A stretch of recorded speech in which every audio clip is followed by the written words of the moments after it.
A whole day? It can't be, Ariana exclaimed as she stared at little Phoenix in disbelief.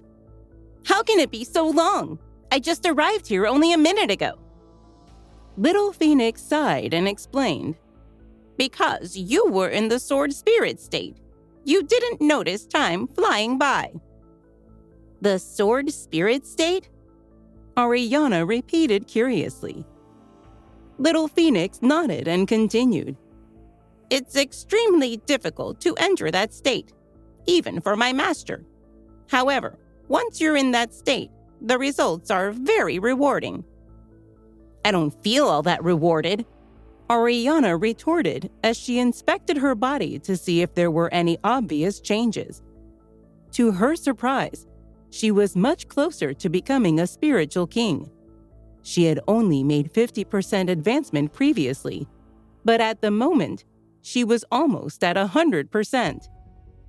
The next moment, something clicked in her head and she realized she had made it. The spiritual king stage! She yelled. Then she immediately sat down with her legs crossed and started cultivating. There was a huge gap between the spiritual lord stage and the spiritual king stage.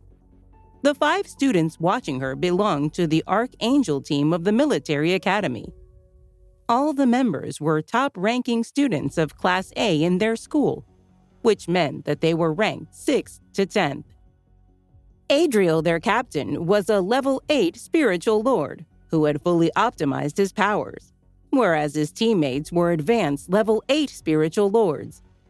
The Archangel team members recognized Ariana had just reached the spiritual king stage, because although they weren't spiritual kings themselves, they had met people of that level before in Peace Grassland. But still, they couldn't get over the radiating power emanating from Ariana's body. She's a pretty girl who can be no older than 18, but she's already a spiritual king, Raphael said in shock. The members of Team Archangel looked at each other and were speechless. They looked at Ariana in disbelief. She wasn't a spiritual king when she arrived, was she? Azriel asked as he desperately tried to wrap his head around what he saw. The other members fired comments. I thought that stage was very hard to reach. I heard you need to be at least 30 years old to have the mental fortitude to break through that level. Can she be a fairy from another world? After cultivating for 2 hours, Ariana finally decided she had fully achieved the spiritual king stage and thought, the spiritual king stage is as impressive as it was said to be. Although she was only a junior spiritual king, she felt that her strength had increased to the extent that she could punch through rock with ease. Just as she examined her powers, a giant spirit stoneworm had just appeared in sight, charged at her. Watch out! It's the spirit stoneworm king! Adriel cried out to warn her. It's the leader of the spirit stoneworms. The fleeing worms must have returned to it with the news, which is why it came. According to Little Phoenix, spirit stoneworms were about the size of fleas when they were born. But after being stuck in the secret essence mine for so many years, they grew larger and larger until they were as large as a grown man due to the divine powers of the mine. The leader of the worms charged toward Ariana with the speed of a cheetah. Ariana raised a hand and simply patted the giant worm on the head. In an instant, it smashed into the wall so hard that the ground shook. Am I seeing things, or did that just happen? Azriel asked as his mouth fell open. Raphael added, Is that worm a spiritual king? The members of Team Archangel were astonished by what they had just witnessed, and they stared at Ariana in disbelief. Ariana didn't know what to say, as she was also surprised by the sheer force of her punch. I've been here for a whole day. My friends are still at the formation core, and they must be worried. she thought. She immediately took off. The members of Team Archangel called after Ariana when they noticed she was leaving and yelled, "Hey! Hey! Please let us thank you!" They all dropped to their knees and prostrated themselves on the ground. From a distance, Ariana could make out their injuries and tattered armor and inquired, "Did you just come back from Peace Grassland?" The students nodded and yelled, "Yes." "You're all very brave. Good job on staying alive," Ariana retorted. She threw a paper crane at them and explained, "Follow the bird. It'll lead you out of here." They were all distracted for a moment by the paper bird, and when they turned back, they found that Ariana was gone. "It feels great to walk away after doing a good deed," she thought. According to Aster, those 5 people are ranked 6th to 10th in their school. However, compared to the War Academy students of the same ranking, these students are well behaved. I think they're adorable. She giggled a little and made her way to the formation core. As soon as the members of Team Archangel noticed that Ariana was nowhere to be seen, Azrael exclaimed, "Our fairy is gone!" Just like that, without a word, Raphael added. The thought of not seeing her again made them sad. "I wonder if we'll ever see her again. I have such a big crush on her now," Azrael added. "She's a fairy. Of course, we won't see her again," Raphael retorted. "Didn't you hear what she said? She asked if we'd come back from Peace Grassland. The battles between the Mystic Kingdom and the Blue Sky Kingdom in Peace Grassland are classified information, and only a few people in the kingdom know about them." "That's right. Besides the military, only students from Class B and above in the 2 top-ranking schools are qualified to know about them. That fairy mentioned Peace Grassland, so she must be a student, which means she has to be human." "The 2 schools? Who are you kidding? There's no one like her in the military academy," Raphael retorted. Jophiel added, "In that case, she must be a senior student at the War Academy?" "No way! She's a spiritual king. Only the tutors who led us at Peace Grassland are spiritual kings. If she is one, I don't think she's a student," Raphael snapped. "Since when did the War Academy have such skilled students?" Adriel, who had been listening to the conversation silently, said, "We'll ask around once we get back. She's too impressive to be kept a secret, even if she is a teacher." "Look, there are inscriptions on the paper crane," Azrael exclaimed. They all looked at the bird as they tried to make out what was written on it. They saw high-level spiritual words that could embody the essence of whoever wrote them. "Wow, this girl is truly remarkable," they thought as they followed the bird out of the mine and headed back to the military academy. Sean and the other Class A students had been waiting for Ariana for quite some time. They became uncomfortable and looked forward to seeing her as they were hungry. They hadn't brought any food with them because they had been in the Thousand Night Forest, where there were plenty of magical creatures to eat. However, they hadn't planned to wind up in the secret essence mine, or for Ariana to take so long to return from helping the members of Team Archangel. "Do you have any food on you?" Leonard asked. All the other team members shook their heads as their stomachs growled. They missed the roast chicken that they had carelessly thrown away just a few days ago. They had no source of food except the dead spirit stoneworms that surrounded them, but no one could bring themselves to eat those things. The students sat in a circle and didn't dare venture out, fearing the worms would attack them if they did. They were beginning to lose patience and get irritable when they finally heard footsteps approaching them. They jumped to their feet with joy expecting to see Ariana. But to their surprise, it was Tabitha and her teammates. After that came more waiting. But Ariana was still nowhere to be seen. They were patient at first, but gradually they became anxious. "Do you think something happened to Ariana?" Caleb asked as he paled. He alone knew how well-connected Ariana was. The Crown Prince cares for her. If she dies, I'm dead, he thought in fear. "We shouldn't just wait here. Let's go out and look for her," he suggested. Apart from Chrissy and Marissa, everyone else agreed with Caleb and set out to look for Ariana.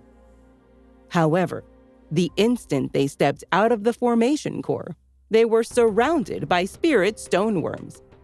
There were so many worms that the tunnels were packed. They had never seen so many worms before. Even the worms that had surrounded the Archangel team were nothing compared to the number they now faced. "Have all the worms in the mine gathered here?" Sean asked in disbelief. "They're moving closer. We're their targets. Oh no, we should go back." Sean led the others back to the circle. It was big enough for 4 people to stand inside, but there were over 10 people now, and the circle was too small. "Everybody, get in!" Sean exclaimed. "This is a protective circle. The worms won't be able to attack us when we're inside. Get in!" As soon as all the students had entered the circle, the worms attacked. They hit the barrier the circle had formed with so much force that the ground began to shake. Since their king had died, they had to fight among themselves to find a new leader. That made their attacks more intense and fiercer. While the students were trapped in the secret essence mine, the War Academy was notified that several teams had gone missing, and tutors were quickly dispatched to search for them. Originally, the tutors had no clue that a few students were still in the secret essence mine, while the majority had escaped to the surface.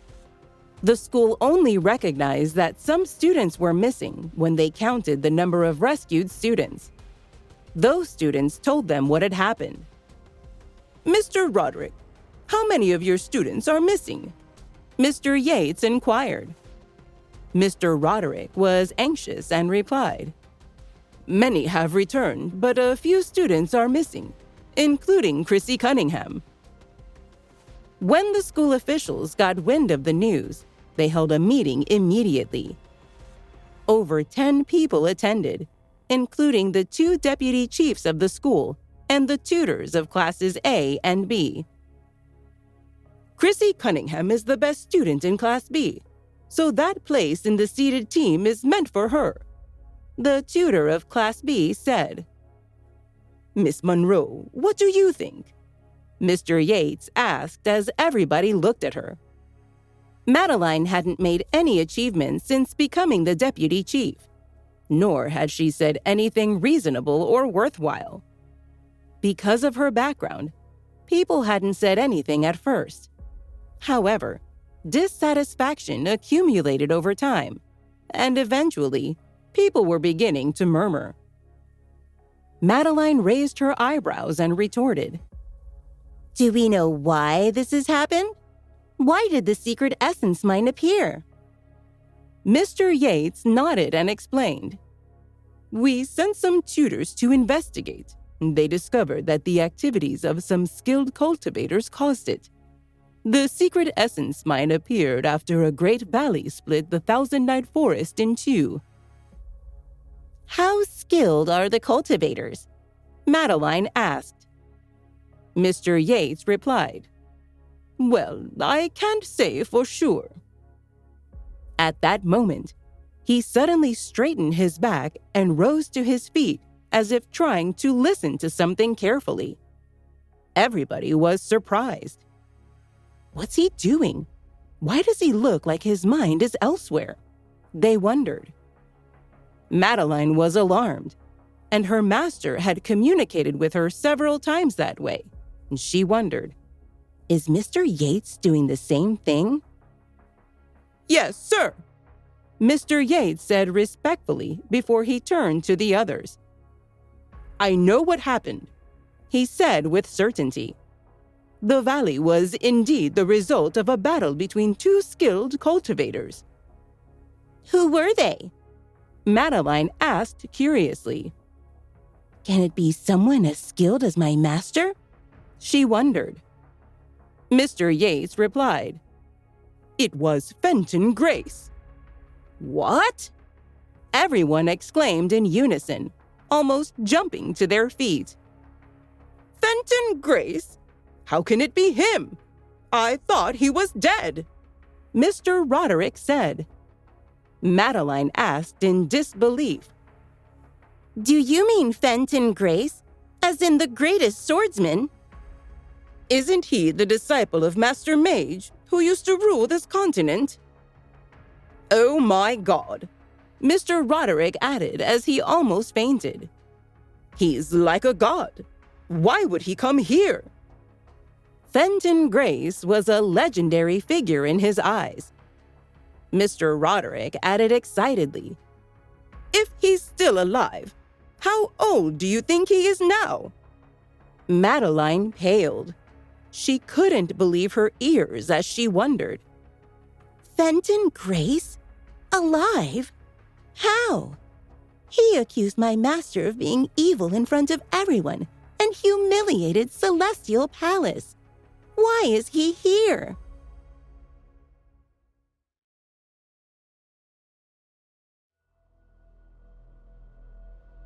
Fenton Grace is believed to be a historical figure. Why is he here? Mr. Roderick thought. Mr. Yates, is that true? He inquired, half hoping it was true. Mr. Yates had never been so serious before as he nodded and responded. The headmaster told me himself. The secret essence mine disappeared for many years, and we were never able to locate it. Fenton Grace is the only person who could have exposed it, and he probably did so with a single strike. Mr. Roderick continued. The secret essence mine has located in an area that the school was aware of, but the mine the students were trapped in was in a separate location that seemed to change constantly. Therefore, they were powerless to intervene. What should we do now? Mr. Hannigan said as he and the other tutors looked at Mr. Yates.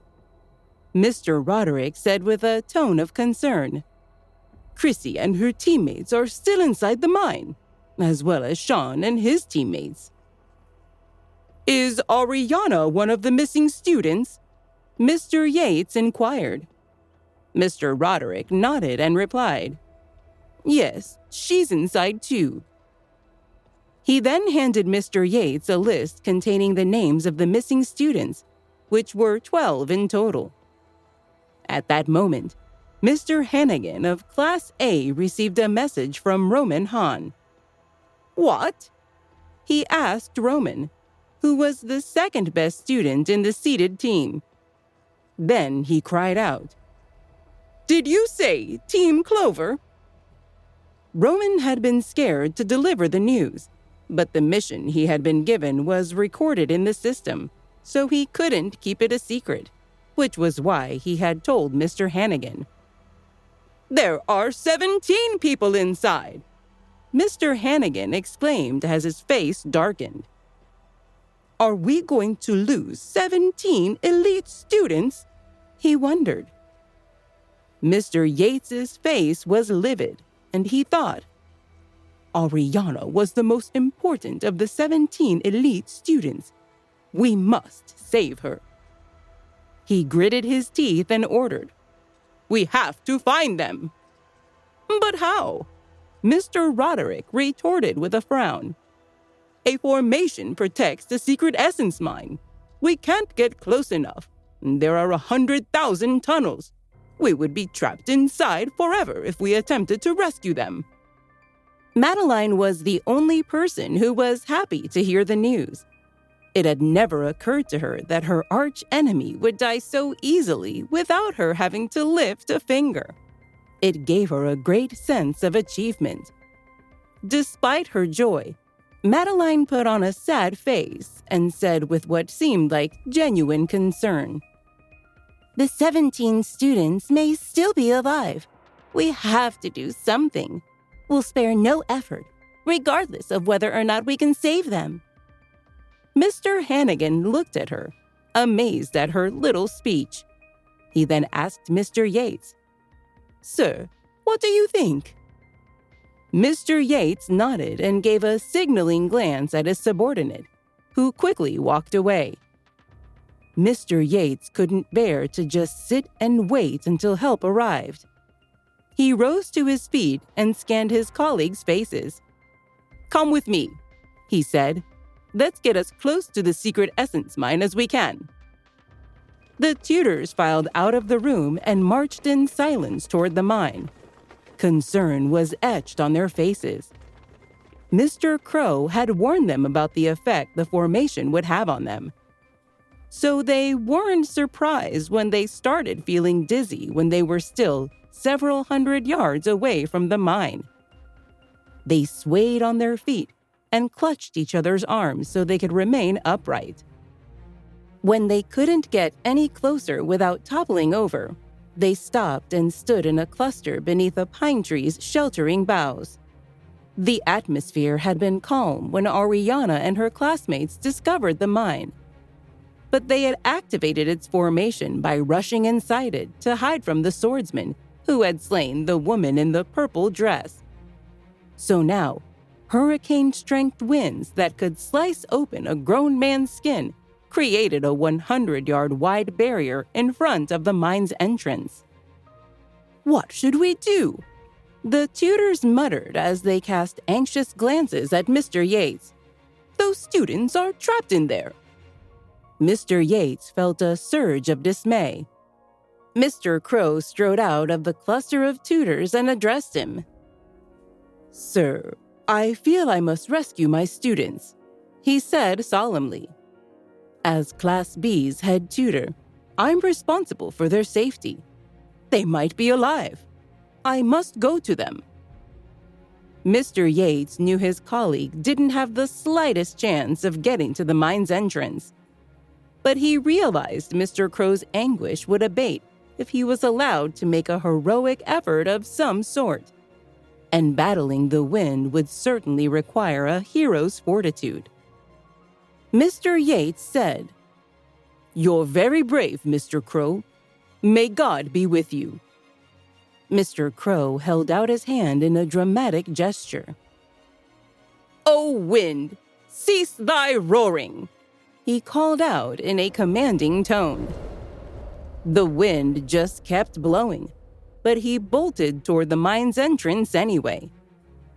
Mr. Crow's athleticism was impressive, and normally he could have gotten there in a matter of seconds. But though he cloaked his body with spiritual essence, vicious gusts blew him backward the moment he entered the windy zone. He took several minutes to catch his breath. Then he tried once again to get to the mine's entrance. Once again, the gale got the better of him.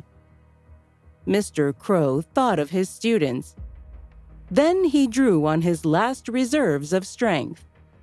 And for the third time, he flung himself toward the entryway. He wound up flat on his back in the dirt. When he could summon the energy to crawl back to his colleagues, they were appalled by the lacerations on his face and the blood on his hands.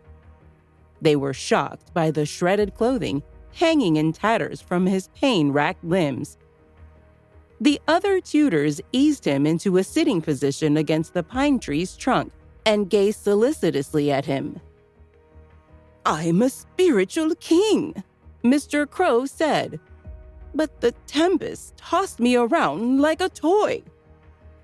Mr. Hannigan, Class A's head tutor, said, "We must stop the wind from blowing." Mr. Kinsley gave him a quizzical glance. How do you propose to do that? Class C's head tutor asked.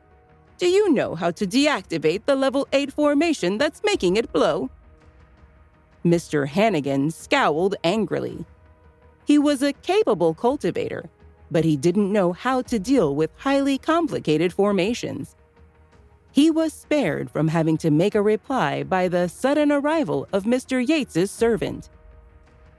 Our esteemed elder, Trajan Turnberry, is here to see you, Mr. Yates, the servant said with starchy formality.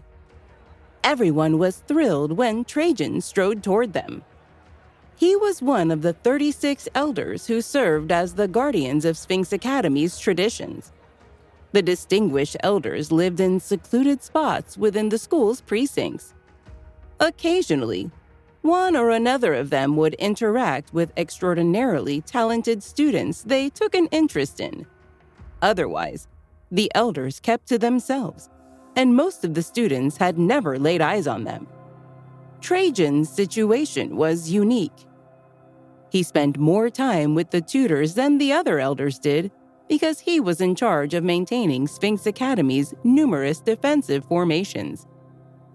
His biggest fan among the teachers was Mr. Omari Ortega, who taught formations and inscriptions at the War Academy. When he had attended Sphinx Academy, Trajan had been his teacher. Another great admirer of Trajan's was Mr. Ezra Klein, who taught formation to Sphinx Academy's younger students.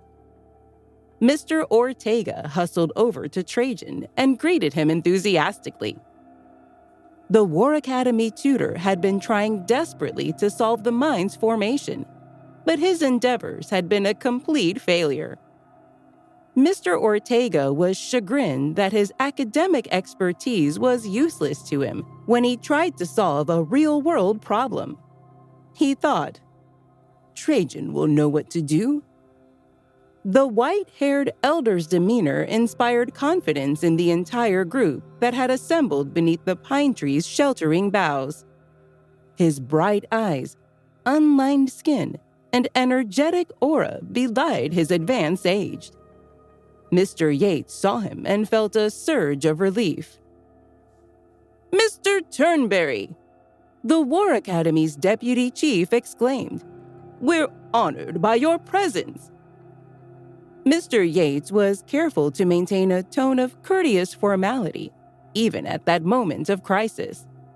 Trajan was one of his many bosses.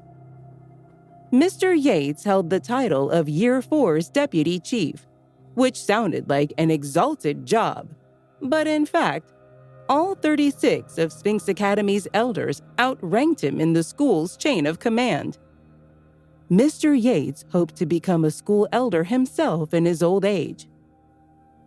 Exceptional spiritual capability and long years of service were the main qualifications for the position, but he figured it couldn't hurt to maintain cordial relationships with the current elders. One of the reasons the War Academy's other deputy chief, Madeline Monroe, had schemed her way into the job was that she wanted to meet Trajan and convince him to tutor her privately about formations. Her teacher at the Celestial Palace had told her Trajan was a genius, and she had to study with him. So Madeline had used her powerful family's influence to compel her predecessor, Miss Cora Kennedy, to go on a fact-finding mission in the Peace Grassland and thereby vacate the deputy chief's post. Of course, the other reason Madeline had come to the War Academy was so that she could torment her arch-rival Ariana. When Madeline saw Trajan, she thought, "Today's my lucky day."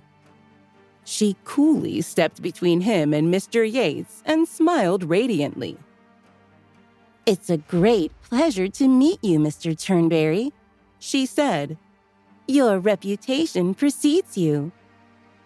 She turned her head to give him a good look at her perfect profile, which was as beautiful as a marble statue. Unfortunately for Madeline, Trajan was immune to her physical charms. He was a great admirer of inner beauty, which he didn't sense when he gazed upon her. Besides, at that moment, he was thinking about how to stop the wind from blowing outside the entrance to the mine and how to navigate the intricate tunnels inside it. He stepped around Madeline without saying a word. She felt a surge of anger. "Old geezers usually drool over me," she thought. "Why doesn't he?" Trajan had rebuffed Madeline, but she wasn't about to give up on making his acquaintance. She tamped down her anger, coolly stepped in front of him, and smiled again. "I am Madeline Monroe," she declared in the sweetest tone she could muster. His gaze grew stern. "Young woman, I have a job to do," he said gruffly. "I don't have time to exchange pleasantries. Get out of my way." Her anger reignited. "How dare you speak to me like that?" she thought furiously. "I'm the star of the younger generation." Several of her colleagues winced. They were embarrassed for her. Her ally, Mr. Baker, tried to smooth things over. The Class D tutor was Madeline's supporter, primarily because of his intense hatred for Ariana. She had killed his niece, Blanca Baker, and poisoned his relationship with his brother, who had entrusted Blanca to his care when she had matriculated at Sphinx Academy. Mr. Baker sidled up to Trajan and smiled obsequiously. Then he said, "Mr. Turnberry, I don't think you've had the opportunity to meet Miss Monroe. She's the War Academy's new deputy chief." He was hoping Trajan would take the hint and treat Madeline like a valued junior colleague instead of a nuisance. But Mr. Baker's tactic backfired. All he did was make Trajan angry that he hadn't been informed about the new hire. "Why does this young woman suddenly have a leadership role at our school?" he asked curtly. Mr. Baker's obsequious smile faltered just a little bit. He said, "Miss Kennedy left the War Academy to go on a fact-finding mission to the Peace Grassland. Before she departed, she made Madeline Monroe the acting deputy chief." Trajan snapped. "Miss Kennedy acted improperly. She doesn't have the authority to make unilateral hiring decisions." An awkward silence descended on the scene. Madeline felt a surge of humiliation. Next, Trajan unleashed his ire on Mr. Yates. "Is this how you've been running the War Academy?" Trajan demanded. Mr. Yates struggled to maintain his composure. "Sir," he said, "Miss Monroe is the sacred lady of the Celestial Palace. The palace's master wrote a letter of recommendation extolling her extraordinary spiritual capabilities." Trajan thundered, "I don't give a rat's ass about what the Celestial Palace's master letter says about this young woman. Miss Kennedy shouldn't have hired her." Mr. Yates flushed from his neck to his hairline. But Trajan wasn't done yet. He snarled, "You're making a mess of this place while the elders are busy keeping watch over the situation in the Peace Grassland. I thought you'd do a good job, but you're a disappointment to me." A tense silence descended on the scene. Then Mr. Baker tried once again to smooth things over. He said, "Sir, His Royal Highness ordered us to hire Miss Monroe." Trajan was taken aback. He found it hard to believe that the Crown Prince, whom he admired and trusted, was Madeline's patron. "Did His Royal Highness personally issue that order?" Trajan asked. Instead of answering the question, Mr. Baker told Trajan, "Miss Monroe is His Royal Highness's fiancée. They're getting married soon." "No!" Madeline thought frantically. Don't say things like that.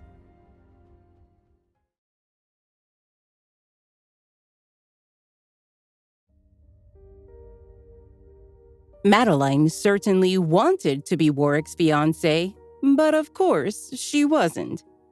He had refused to attend her birthday party, which had publicly humiliated her, and he had paid for an elaborate fireworks display to honor her arch-rival Ariana. Everybody in Mystic Valley had seen the fireworks message, which had said, "Warwick the Sovereign descends to Earth. Ariana the Phoenix soars above the land." Because Mr. Baker lived a life of isolation at the War Academy, he didn't know the Crown Prince was obsessed with Ariana. The tutor turned to Madeline and smiled his obsequious smile once again. "Please tell Mr. Turnberry a little bit about your engagement, Miss Monroe," he said encouragingly. She thought, "Oh my God, just shut up."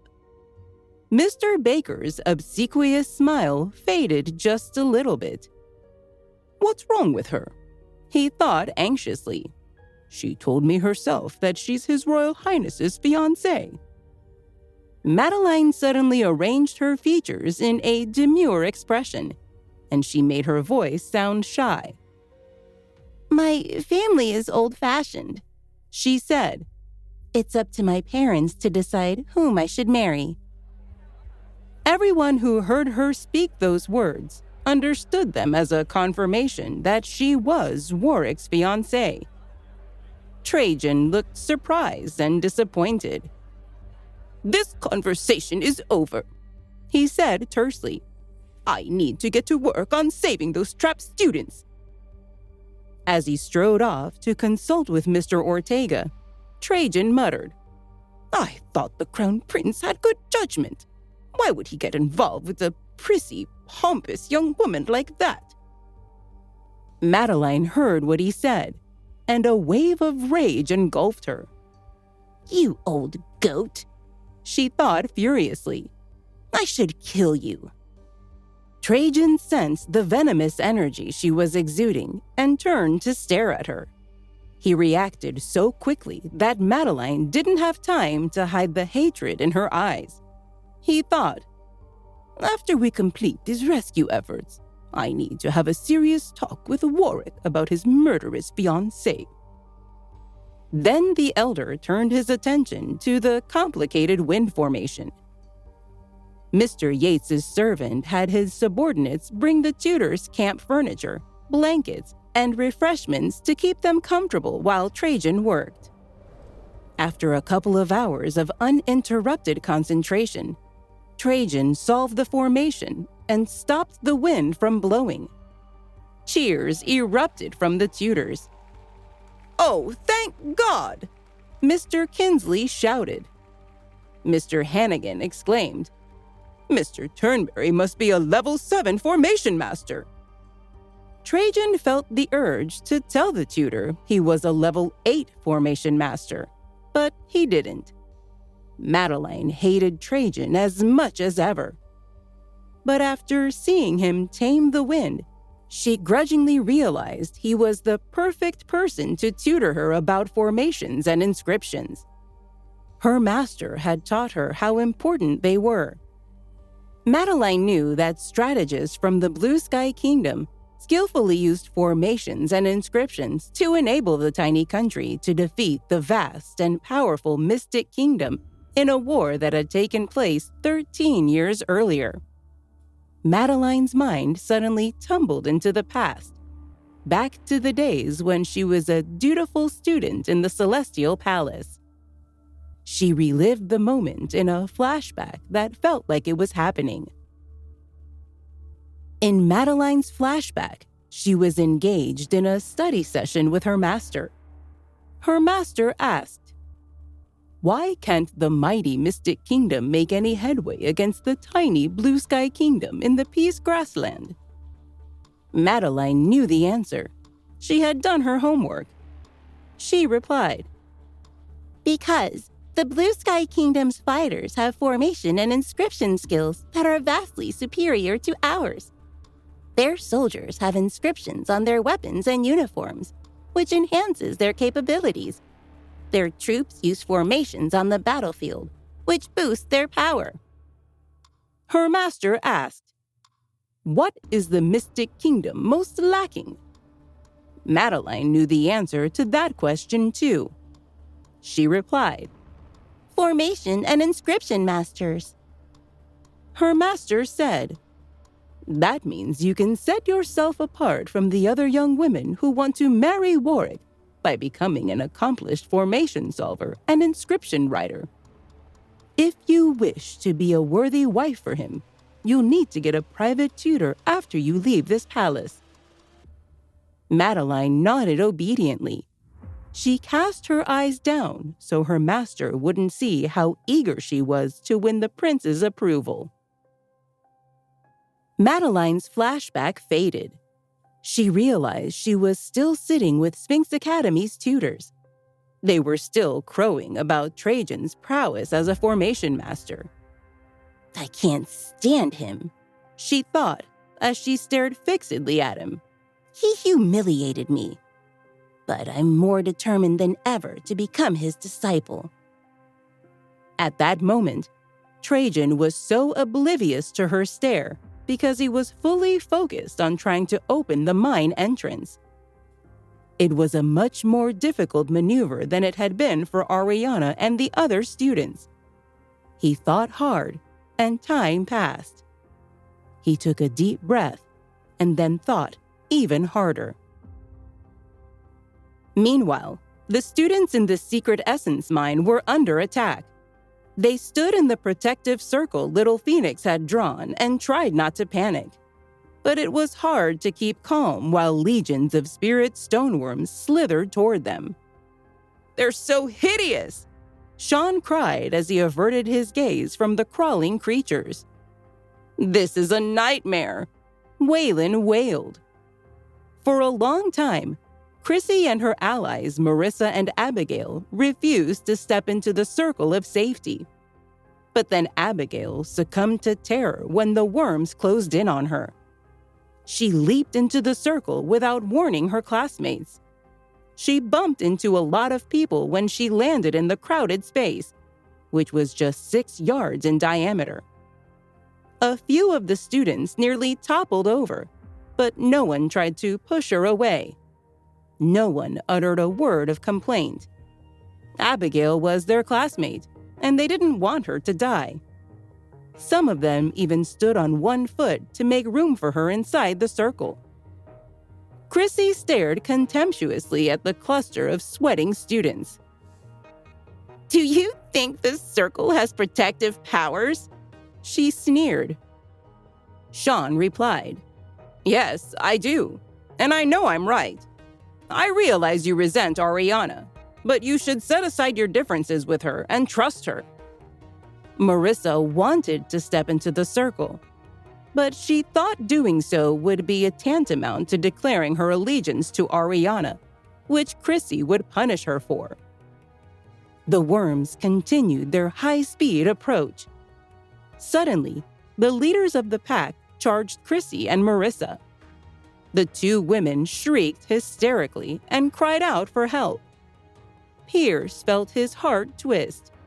He studied the lines of Marissa's beautiful face. "They're surrounded!" he shouted. "What should we do?" Nobody answered him. He choked back a sob because he knew he couldn't rescue Marissa and Chrissy all by himself. "I was born to be a foot soldier, not a hero," he thought despairingly. Astor suddenly changed the subject because he felt sorry for Pierce, who was drowning in shame. "Why aren't the worms attacking us?" Astor asked. The gigantic spirit stoneworms honed in on Chrissy and Marissa. But the cruel creatures completely ignored the students who stood within the circle Little Phoenix had drawn. "Why don't those hideous beasts want to take a bite out of us?" Astor asked as he huddled inside the circle with a crowd of War Academy classmates. Sean replied, You weren't here when Ariana's magical spirit bird created the ring, so you don't know, do you? Aster said, "No, I don't." Several other students gave him sidelong glances. "What are you looking at?" he asked them with a scowl. "You don't know, do you?" they called out in a chorus. Aster tamped down his exasperation. Everyone was packed very tightly into the circle. Some of them even stood on one foot to make room for Chrissy's ally Abigail, who had just decided to join them.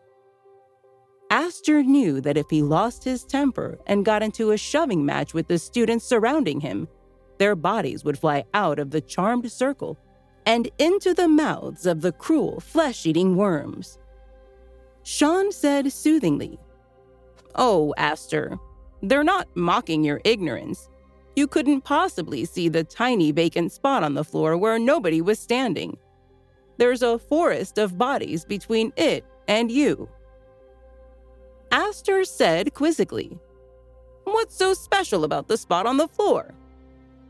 Sean said, "It's where Ariana's magical spirit bird pooped. The scent of the excrement repels the giant worms. They won't touch anyone who's inside the circle." For a second, Aster was too surprised to speak. He couldn't decide whether to be disgusted by the poop Little Phoenix had left behind, or impressed that Ariana was the master of a powerful bird whose excrement could ward off lethal monsters. Leonard decided to join the conversation. "The spirit stoneworms are also repelled by Little Phoenix's pee," he remarked. "They'll do anything to avoid it." Aster felt a surge of joy. "That's wonderful," he exclaimed. "I saw Little Phoenix pee on Chrissy's head. That means the worms won't attack her." To Aster's dismay, Tabitha let out a growl of annoyance. Several other students gave her sidelong glances. It was Aster's turn to speak soothingly. "What's wrong, Tabitha?" he asked solicitously. Tabitha took a calming breath and tried to tamp down her exasperation.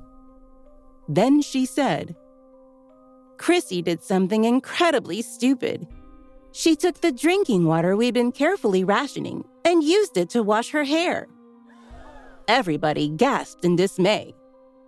Tabitha added, "There's no pee left in Chrissy's hair.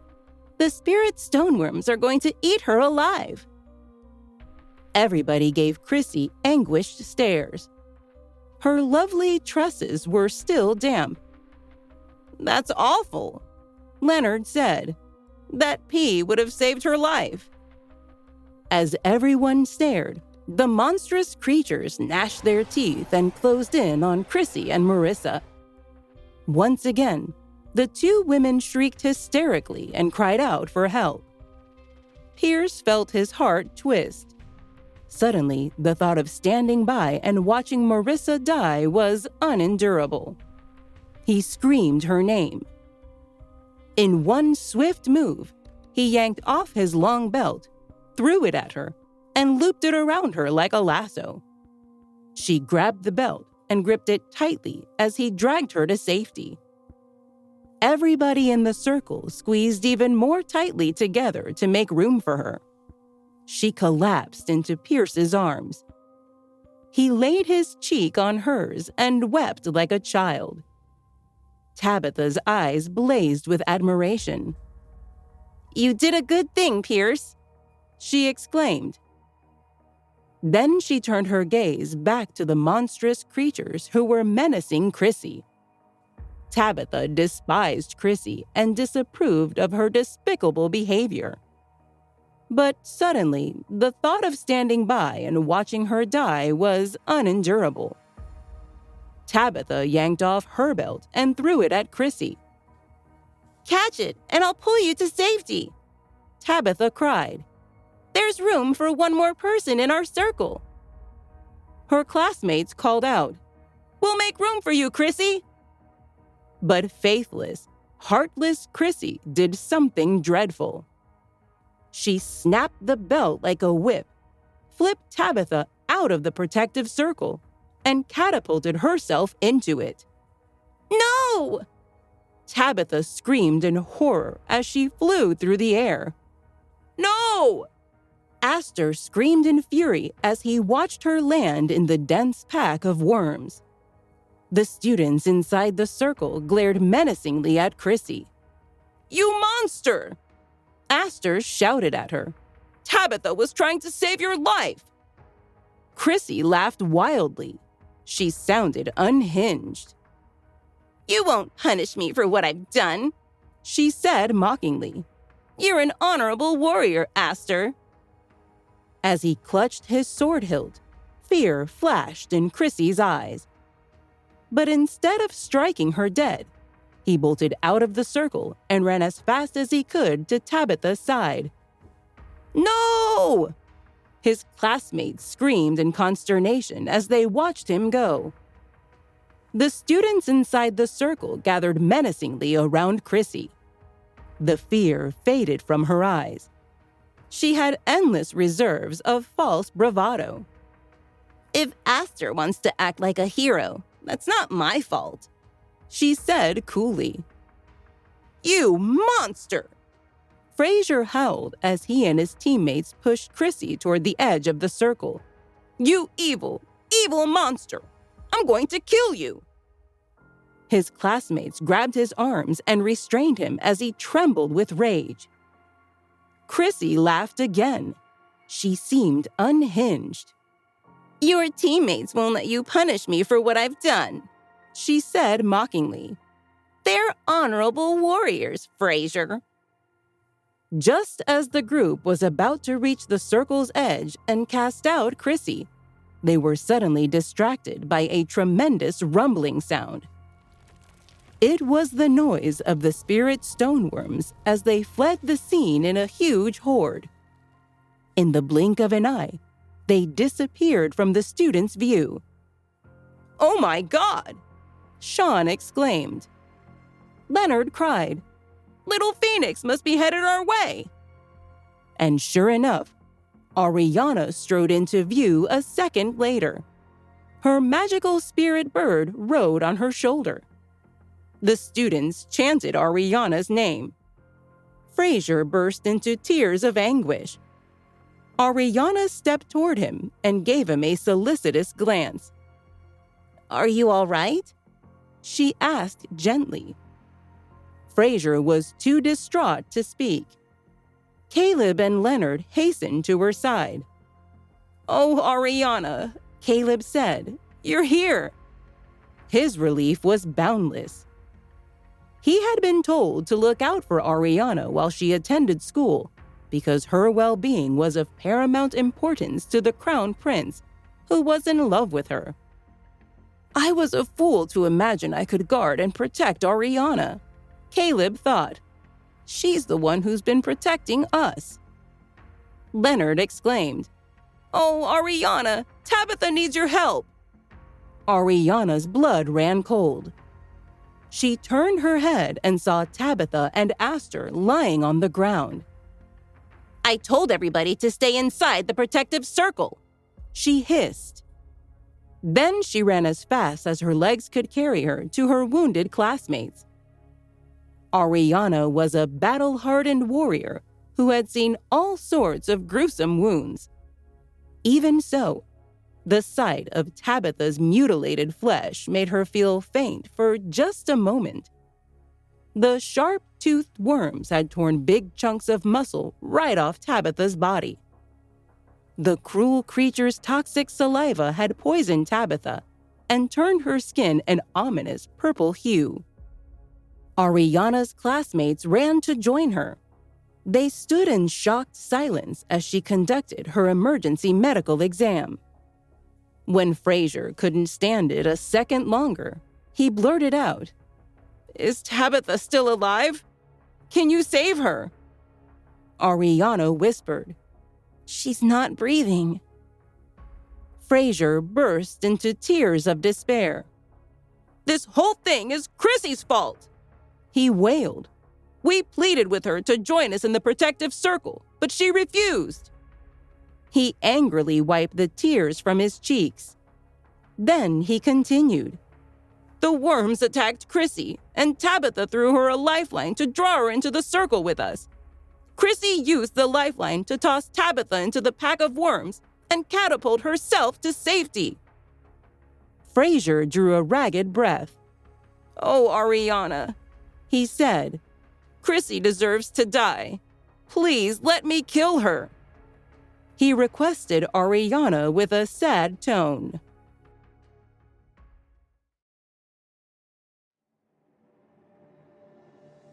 Chrissy's false bravado failed to protect her from Fraser's rage. Admit it, Fraser, she said. There wasn't enough room in that circle for Tabitha and me. I wanted to survive, so I had to take her place. Fraser glared at her. If anybody's to blame for Tabitha's injuries, it's that stupid bird. He drew such a small circle. Chrissy continued. Yet again, Chrissy laughed. She seemed unhinged. Little Phoenix squawked furiously. He was about to dive-bomb Chrissy and peck out her eyes, but Ariana shot him a warning glance. Fraser screamed, I'm going to kill you, Chrissy! She was a formidable warrior. Until Ariana had vanquished her, she had been Class B's top-ranked student. But Chrissy knew Fraser's fighting skills were superior to hers. After all, he was a Class A student. She also knew that, unlike her, he had a sense of honor. So she said, Would you beat up a woman who's weaker than you are? For a moment, her taunt stopped him in his tracks. Then he had a vision of Tabitha's lifeless body. An image of Astor's mutilated flesh came into his mind. A desire for revenge overpowered Fraser. He drew back his arm and hit Chrissy very hard. She tumbled to the ground. Until her fight with Ariana, Chrissy had never been on the losing side of a physical altercation. For a second, she was stunned. Then she scrambled to her feet and faced off with him. She realized her taunts would further enrage Fraser, so she kept silent while she bobbed and weaved. She used every fighting skill she could summon, but got badly pummeled. Under any other circumstances, Fraser's fellow students would have intervened and stopped the fight, but Chrissy's relentlessly evil conduct had made them utterly unsympathetic toward her. Even Marissa and Abigail, who had been her allies, thought she deserved a thrashing. Ariana didn't pay any attention to the fight. She was fully focused on reviving Tabitha and Astor, who weren't breathing. The spirit stoneworms had torn and bitten them very badly. The creatures' nasty bites had injected poisonous saliva into their skin and turned it into an ominous purple hue.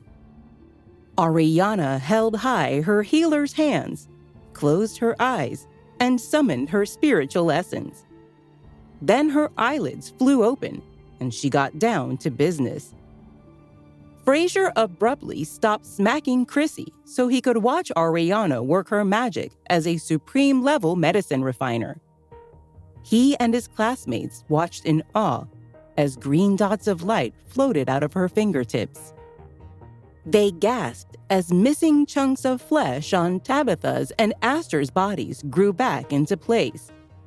They marveled as the poisonous purple hue disappeared from Tabitha's and Astor's skin when the green light danced above it. The students wondered, is Ariana bringing Tabitha and Astor back from the dead? Until that moment, Abigail and Marissa hadn't seen Ariana deploy her supreme-level medicine refiner skills. They were stunned. The closed-up wounds on Tabitha's and Astor's bodies quickly scabbed over, but both classmates remained unconscious. Ariana summoned Leonard to her side. "Make 2 stretchers for me," she said. Leonard's mind reeled. He had been sure that Tabitha and Aster were dead. He had seen their lifeless bodies and their mutilated flesh. But now they appeared to be very much alive, and hope flowered in his heart. After Caleb helped him make the 2 stretchers Ariana had asked for, he approached her respectfully. "What's their prognosis?" he asked. "They're both going to live. They're unconscious now, which is part of their healing process. They'll wake up in a few hours," Ariana replied. Leonard picked Ariana up in a bear hug and laughed joyously. "Oh, Ariana!" he shouted. "You're a miracle worker!"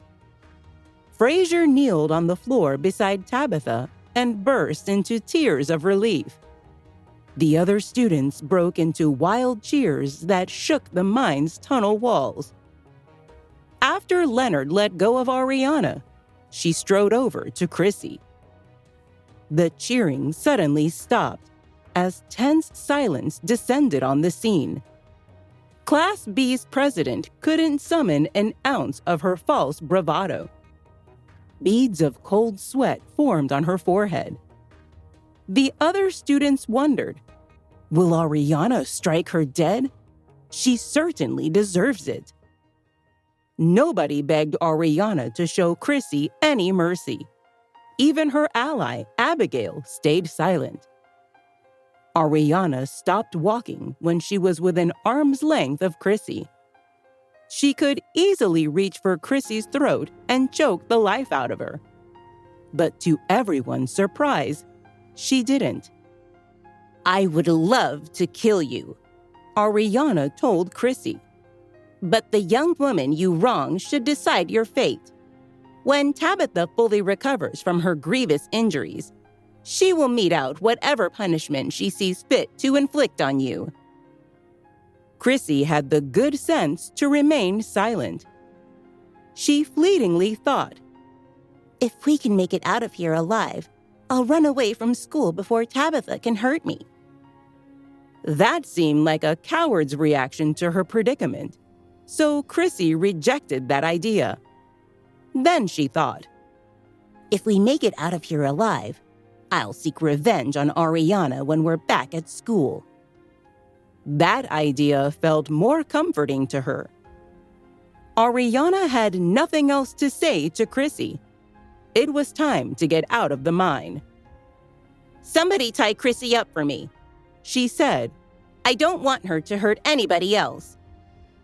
Fraser and his teammates were glad to carry out Ariana's order. They hated Chrissy with a passion. Then Ariana summoned everyone with a wave of her hand. 4 people picked up the stretchers on which Tabitha and Aster lay. Then everyone unquestioningly formed a line behind Ariana. She had become the entire group's undisputed leader. Without further ado, they set forth. A sense of calm descended on them. Everybody knew she would show them the way forward. The mine's complicated formation posed challenges for Ariana despite her impressive skills as a level 8 formation master. Luckily, Little Phoenix was there to offer guidance. In a previous incarnation, the magical spirit bird had supervised the workers who had built the mine, and he still remembered its layout.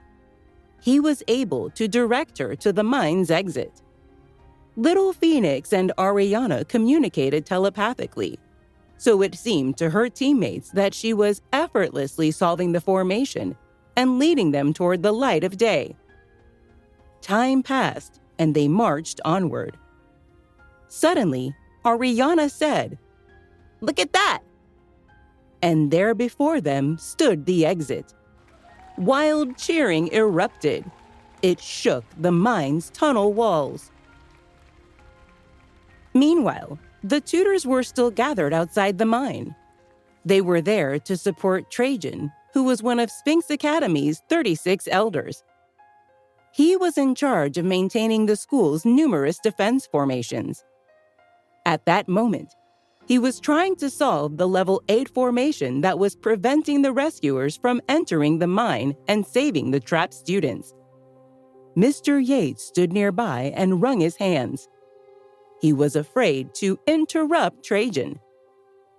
The elder had scolded him for allowing Miss Kennedy to hire Madeline to replace her as deputy chief of the War Academy. Without turning his head, Trajan said, "Mr. Yates, I know you're lurking around in hopes of getting a progress report, but I don't have anything to tell you, so just go away." Madeline hated Trajan because he humiliated her in front of the tutors.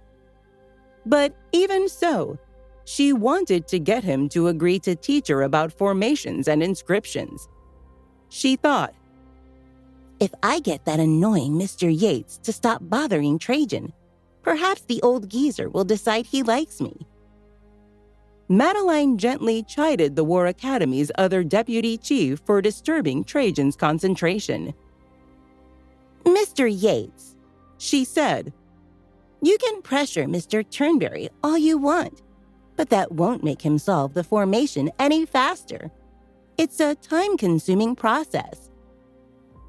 She turned her head to give the deputy chief a good look at her perfect profile, which was as beautiful as a marble statue. He regarded her in dour silence. She barreled on.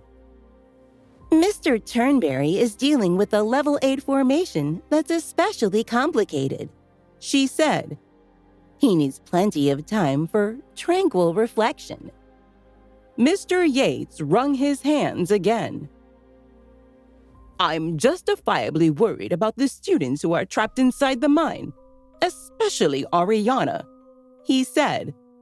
"The War Academy will be in terrible trouble if anything bad happens to her within the school's precincts." Mr. Baker inserted himself into the conversation. "Ariana is just an ordinary student," he said sourly. "If she dies, it will be of no particular consequence." The Class D tutor hated Ariana. She had killed his niece, Blanca Baker, and poisoned his relationship with his brother, who had entrusted Blanca to his care when she had matriculated at Sphinx Academy. Mr. Yates snarled, "You don't know what you're talking about, Mr. Baker." He replied, "Does Ariana have connections to someone important?" Mr. Yates nodded solemnly. Mr. Baker asked, "Who is it?" Madeline thought in alarm. Mr. Yates must be referring to the Crown Prince. Mr. Baker said, "If you're not comfortable about telling me the person's name, you could give me a hint." Suddenly, Mr. Yates blurted out, "It's his—" Madeline interrupted her colleague before he could finish his sentence. If Mr. Baker found out that Warwick was Ariana's protector, he would realize the story about Madeline being Warwick's fiancée was a lie. "Mr. Yates," she said primly, "it's not like you to spread gossip. Let's stay focused on the important task of rescuing all the trapped students." Before Mr. Yates could reply, Mr. Hannigan rushed over to speak to them. He had gone back to the school to do some research about the secret essence mine. From the look on his face, he had discovered something upsetting. "I found out the students inside the mine face a dangerous threat none of us knew about," he said. Mr. Hannigan held up an old book he had brought with him.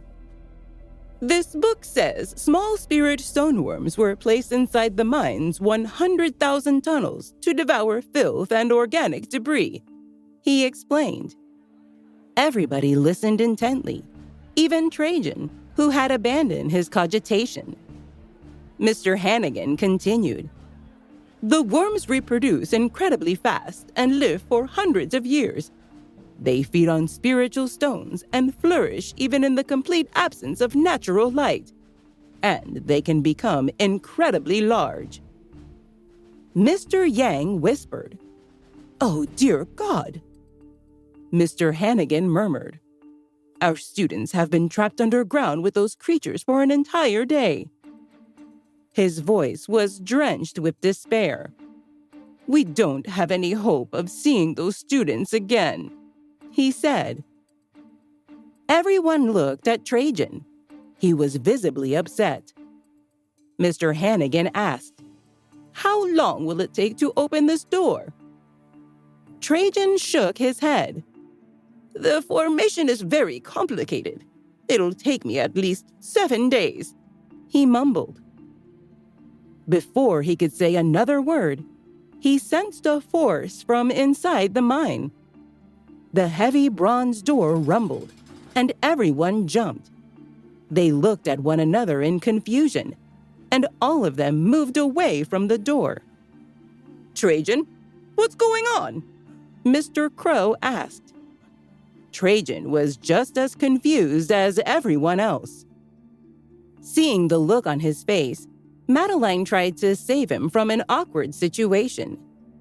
The secret essence mine has been buried underground for so long.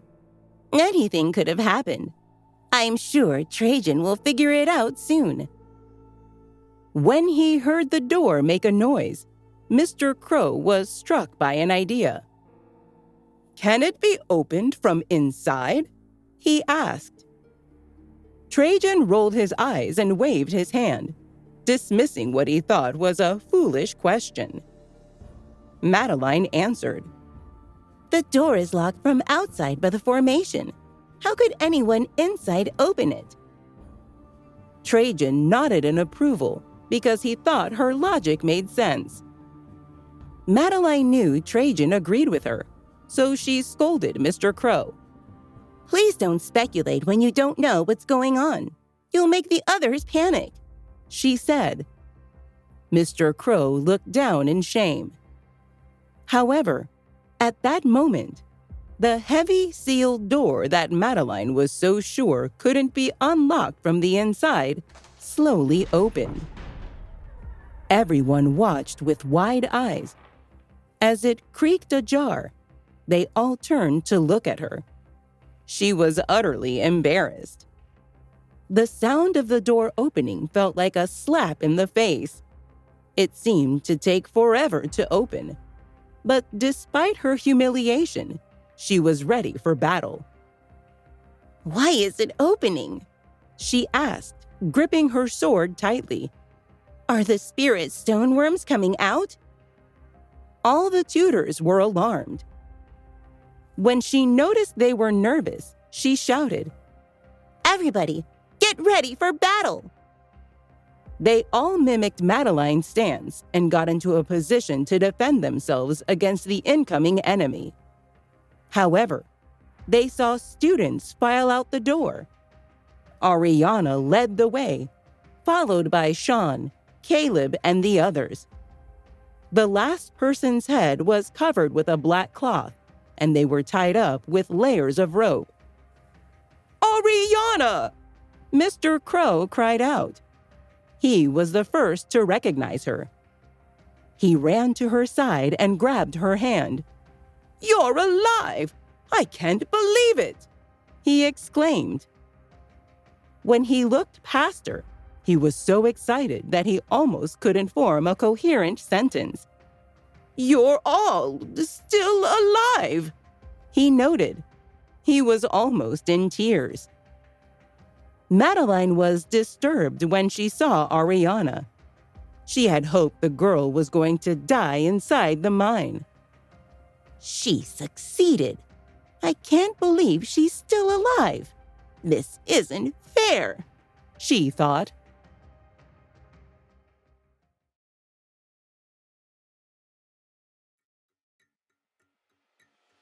Trajan was amazed when he saw the students. He had believed the door was sealed and could only be opened from the outside, but wasn't sure how they opened it from the inside. Could I have been wrong? Was the door not sealed? He wondered. While he was considering the possibilities, the others were thrilled. I'm so glad you're all okay, Mr. Yates exclaimed. He was especially relieved when he saw Ariana. "Mr. Crow, do a head count," he commanded. The teacher nodded and checked the name list. He raised his eyebrow after counting and sounded worried when he announced, "We're short one person." "Who?" the others asked. They all turned when they heard the footsteps of someone running toward them. It was Roman Hahn. He breathlessly shouted, "Where's Chrissy? Has anyone seen her? Where's my girlfriend?" He had been excited when he received the news that the door was opening and rushed to greet Chrissy, but he couldn't find her anywhere. He stood by Fraser's side and asked, "Where's Chrissy? I told Team Clover to look after her. Where is she now?" Fraser was reminded of what she had done in the mine. His heart raced, and he was so furious that he couldn't even see straight. "Look at the stretchers," he screamed at Roman. He was referring to Tabitha and Astor, who were injured and lying still on the makeshift cots. Roman glanced at them, but went on asking, "Where's Chrissy? Did you lose her?" Then he heard a whimper. Everyone looked in the direction of the noise. They saw Dario Turner and Callum Patel, 2 members of Team Clover. They were escorting a person. She was gagged and wearing a black cloth over her head. As they approached Roman, he recognized the person's figure, so he pulled off the black cloth. Everybody saw who it was. "Cece!" he exclaimed. His eyes widened when he saw her. He looked from Team Clover to their prisoner and was infuriated. He pulled her away from the 2 team members and shouted, "What do you think you're doing? Why would you tie her up like this?" Roman was a member of the seeded team and a top 10 student in Class A. Team Clover wasn't his match, so they couldn't do anything when he dragged Chrissy away. He removed the rope around his girlfriend's wrists and took out the cloth that had gagged her. "Cece, are you okay?" he asked. She was filled with resentment and frustration and finally found an outlet. She burst into tears and wrapped her arms around him. "Oh, please help me. They want to kill me. Please help me." Ariana sighed and shook her head. She considered herself to be a good actress, but Chrissy's acting was on a completely different level. Chrissy was Roman's true love, and it pained him to see her like that. He wrapped his arms around her and bellowed, "Who did this to you? Tell me!" Roman wiped the tears streaming down Chrissy's cheeks and said sympathetically, "You're such a kind girl. After what they did to you, you're still trying to cover for them. They don't deserve you. How evil are they? How could they do this to you?" He genuinely felt sorry for her. What he didn't know was how much his words disgusted Ariana and the others. Chrissy cried even louder, which made Roman's heart move. He wanted her to tell him who had tied her up, but she wouldn't. He turned to Dario and Callum. "Speak!" Roman glared at them. "I'm going to make you pay for what you did to my girl." Callum snorted. "Roman, just because you're a member of the seeded team doesn't mean you can do whatever you want. We have rules," he shouted. Dario chimed in. "There's justice in this world, and evil people will get what they deserve. If I were you, I'd take a closer look at the woman in your arms." Roman had expected them to drop to their knees and beg for his forgiveness, but he couldn't have been more wrong. Feeling the girl tremble in his arms, he patted her on the back and said softly, "Don't be afraid. I'll right the wrong for you. I won't let anyone harm you." After that, he looked at Dario and Callum again, and the next second, he acted. He reached for Dario's throat. Dario was terrified. He was much weaker than Roman and didn't have the skill to dodge the attack. especially because it happened quicker than words could describe. Mr. Hannigan stepped in. "We don't have time for this! Stop it, all of you!" he screamed. Roman could barely control himself. "If I don't punish them now, I can't promise what I'll do to them later," he snarled. Mr. Hannigan shook his head. "Is Roman threatening me?" he wondered. "Chrissy almost got Tabitha and Astor killed. There, I said it," Dario said. He quickly covered his face in fear that Roman would try to attack him again. "No, I didn't!" Chrissy bellowed. She wasn't foolish enough to admit in front of so many people that she had almost brought harm to her fellow students, so she denied it right away. Even though she adamantly denied any wrongdoing, everyone had heard what Dario had said. Mr. Hannigan tilted his head and replied, "We'll talk about it later. Don't block that door. It's the entrance to the secret essence mine. Who knows what will come out next?" Mr. Yates nodded. "Go back to the school. We'll deal with it later," he echoed. While everyone was heading back, Ariana noticed an older man heading into the mine. "Hey!" she shouted. She chased after him and grabbed his arm as she said, "Are you out of your mind? Don't you know how dangerous it is in there? You can't go in there on your own.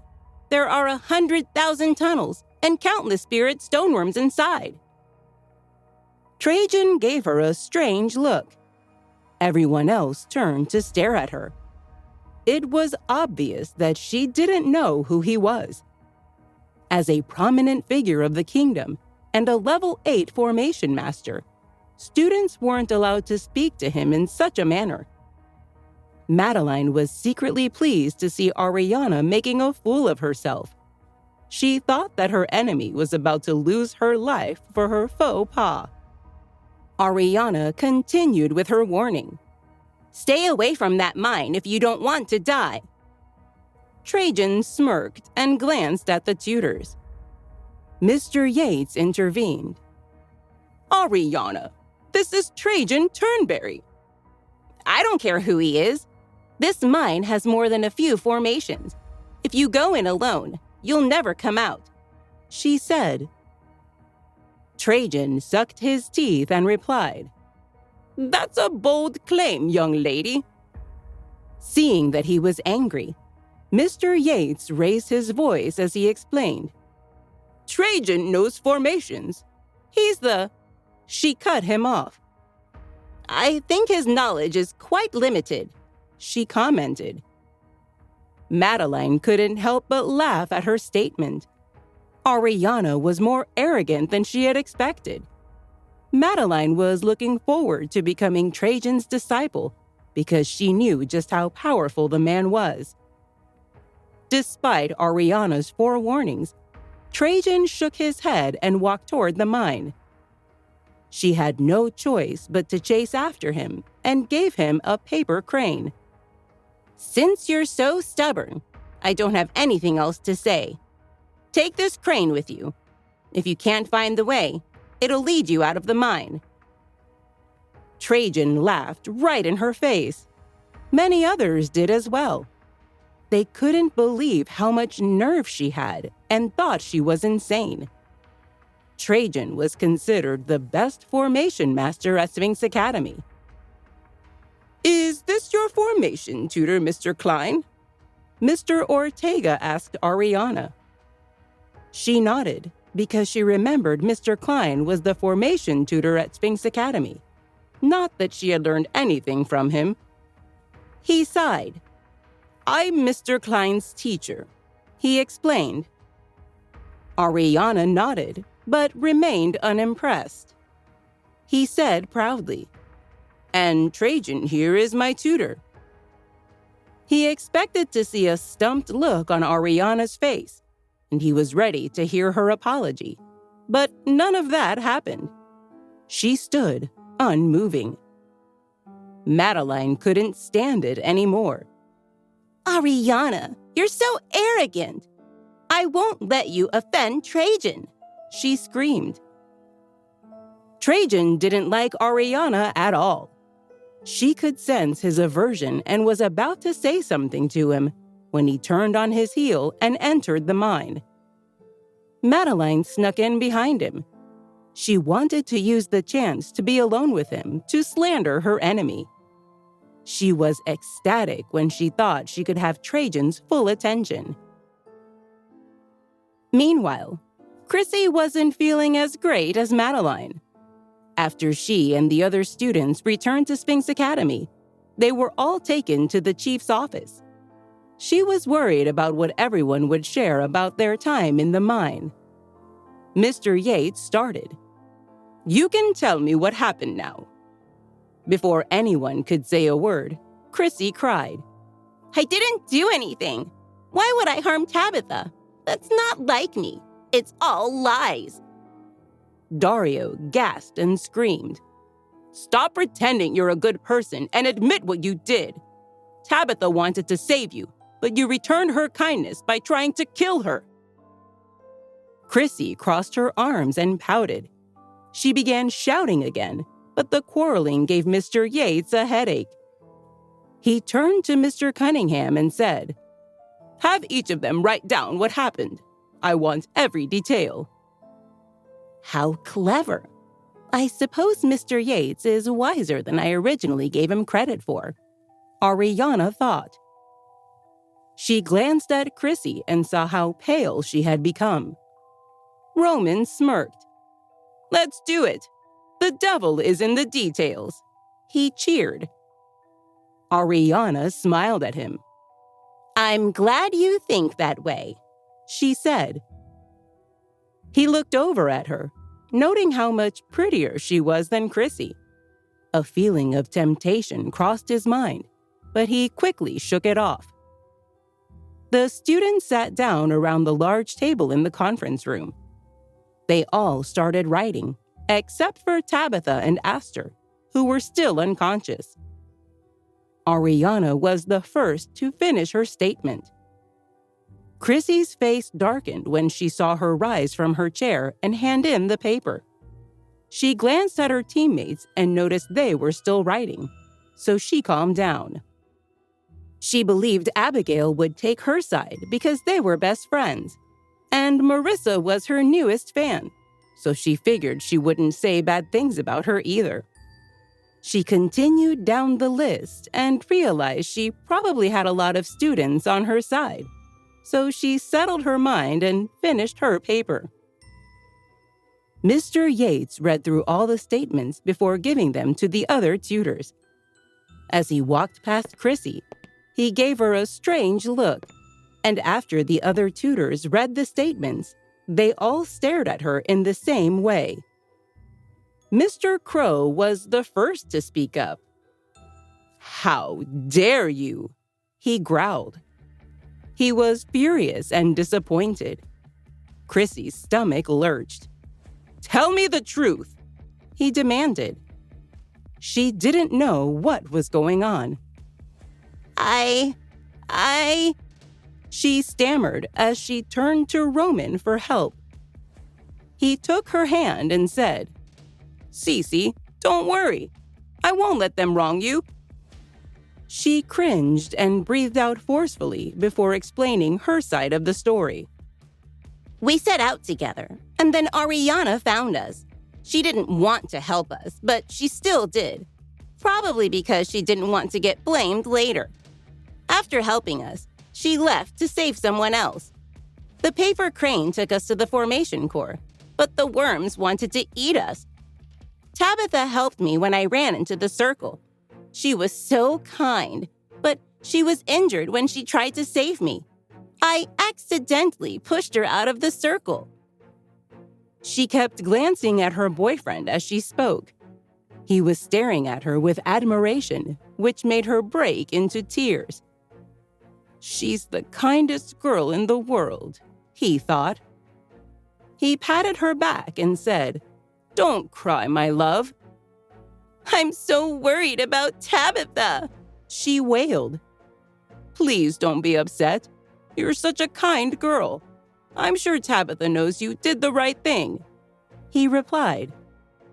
"What on earth are you talking about, Roman? You don't have a clue," Fraser bellowed. He couldn't stand it anymore and threw a punch at Roman's face. Roman was much more capable, but he was taken by surprise, so he couldn't dodge the strike, and it hit him in the nose.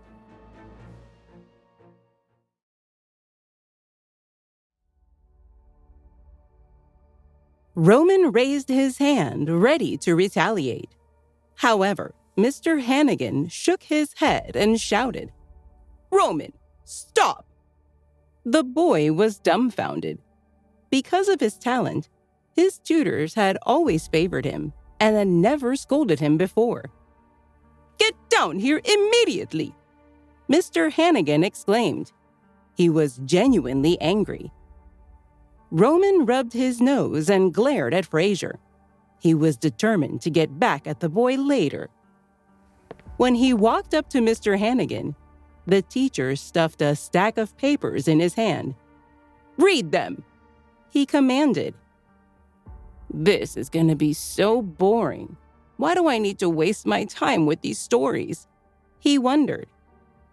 However, when he read through the statements, he saw that everyone except Chrissy had recounted the same story. He waved a paper in Mr. Hannigan's face and asked him who wrote it. The teacher slammed his hand on the table while giving Roman a stern look. "They all say the same thing. It doesn't matter who wrote what," he shouted. Although Roman didn't say anything, he realized Chrissy wasn't as kind and thoughtful as he had believed. "By the look of it, my girlfriend is an ungrateful and evil woman," he thought as he chewed on his lip out of frustration. He didn't know how to react as he set the stack of papers neatly on the table. Chrissy grew uneasy when she saw his slow, methodical movements. She knew he was in deep thought, but she remained confident. She believed she had some loyal friends and figured that at least Marissa and Abigail would support her. She gulped as Roman walked up to her. "Did you drag Tabitha out of the circle?" he asked. She looked at him in disbelief. Her heart began to race, and she avoided making eye contact with him. He took a step forward. "Tabitha saved you. Did you try to kill her?" he inquired.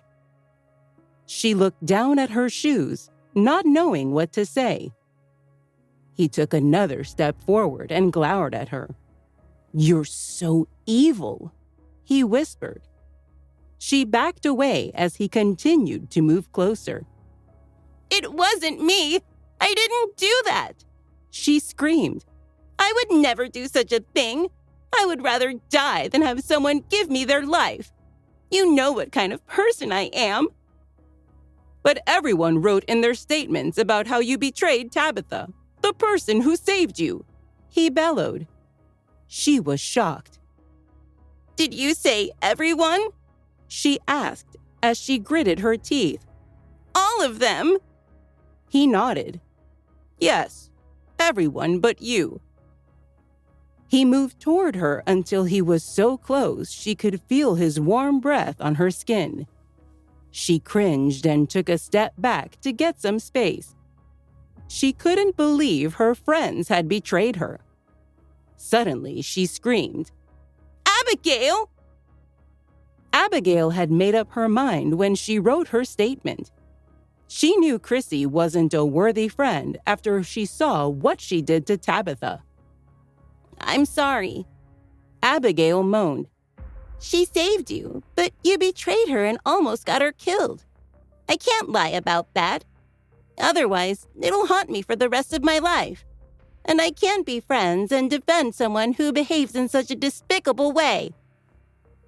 Chrissy realized their friendship was over. She turned to Marissa and asked, "And what about you? Do you remember what you said when you came to me? You said you would do whatever I told you to do. You would even sell your soul for me. You betrayed me." Marissa shook her head. Tabitha helped you, but you almost got her killed. I can't imagine what you'd do to me, she muttered.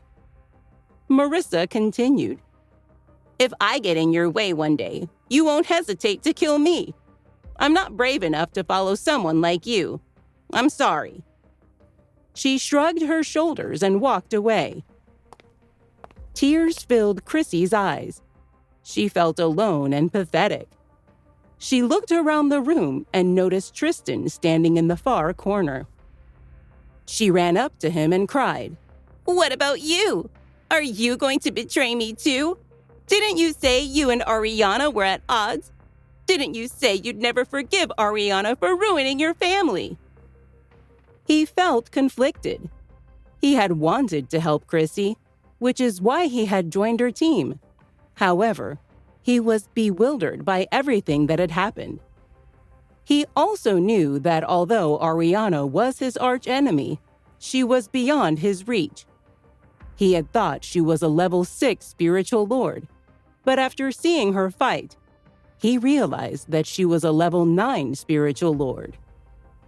He knew he wasn't her match at all, especially because she knew formations and inscriptions. Tristan had lost all hope of defeating her. He shook his head and asked, At odds? That suggests that both sides are matched in strength. Do you think I have that kind of capability?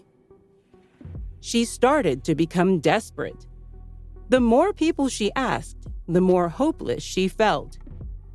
Roman roared. Did you do that to Tabitha? Is this who you are? She closed her eyes. When she opened them again, she looked him straight in the eye and admitted, Yes, I dragged Tabitha out. He was shattered. He pointed at Chrissy, but couldn't say a word.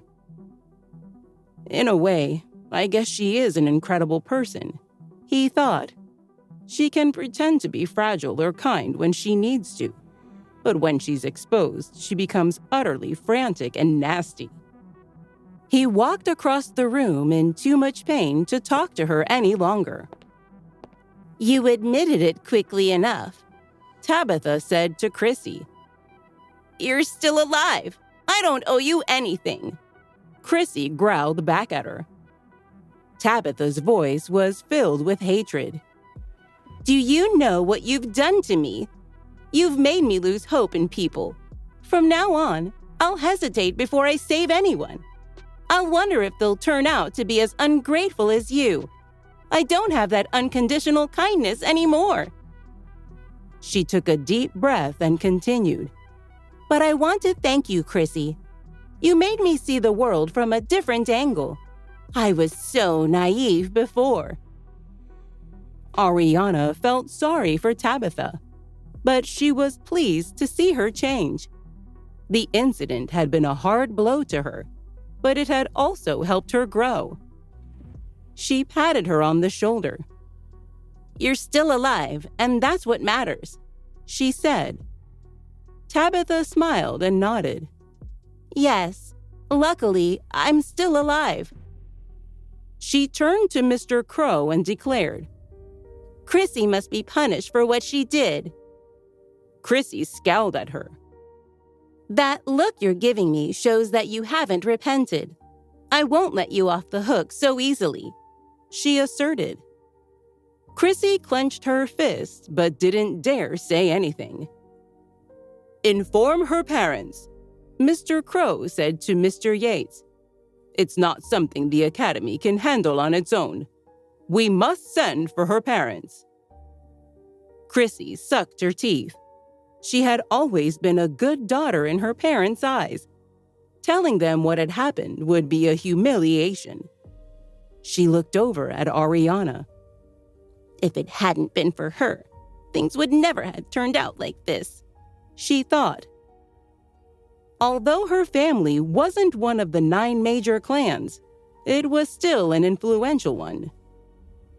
When the school summoned her parents, her father, Sherman Cunningham, immediately arrived at the War Academy. It had never occurred to him that his daughter would do something so heinous. But there was proof and witness, so he had no choice but to accept it. However, that didn't mean he wasn't completely mortified. When he entered the room, he threw a dirty look at his daughter, and she knew he was going to deal with her when they returned home. She knew she needed to do something big to win them over. At that moment, Chrissy stepped forward and looked at Mr. Yates. "I want to make a request. I volunteered to go to Peace Grassland," she said. Everyone looked at her in surprise. Class B students didn't know much about Peace Grassland. All the Class A students had been there and knew how dangerous the place was. Chrissy said calmly, "I want to go to the battlefield and fight our enemies. I know I did the wrong thing, and I want to repent by giving my life to Tabitha. However, if I died as a punishment, I would be wasting all the resources the school has invested in me.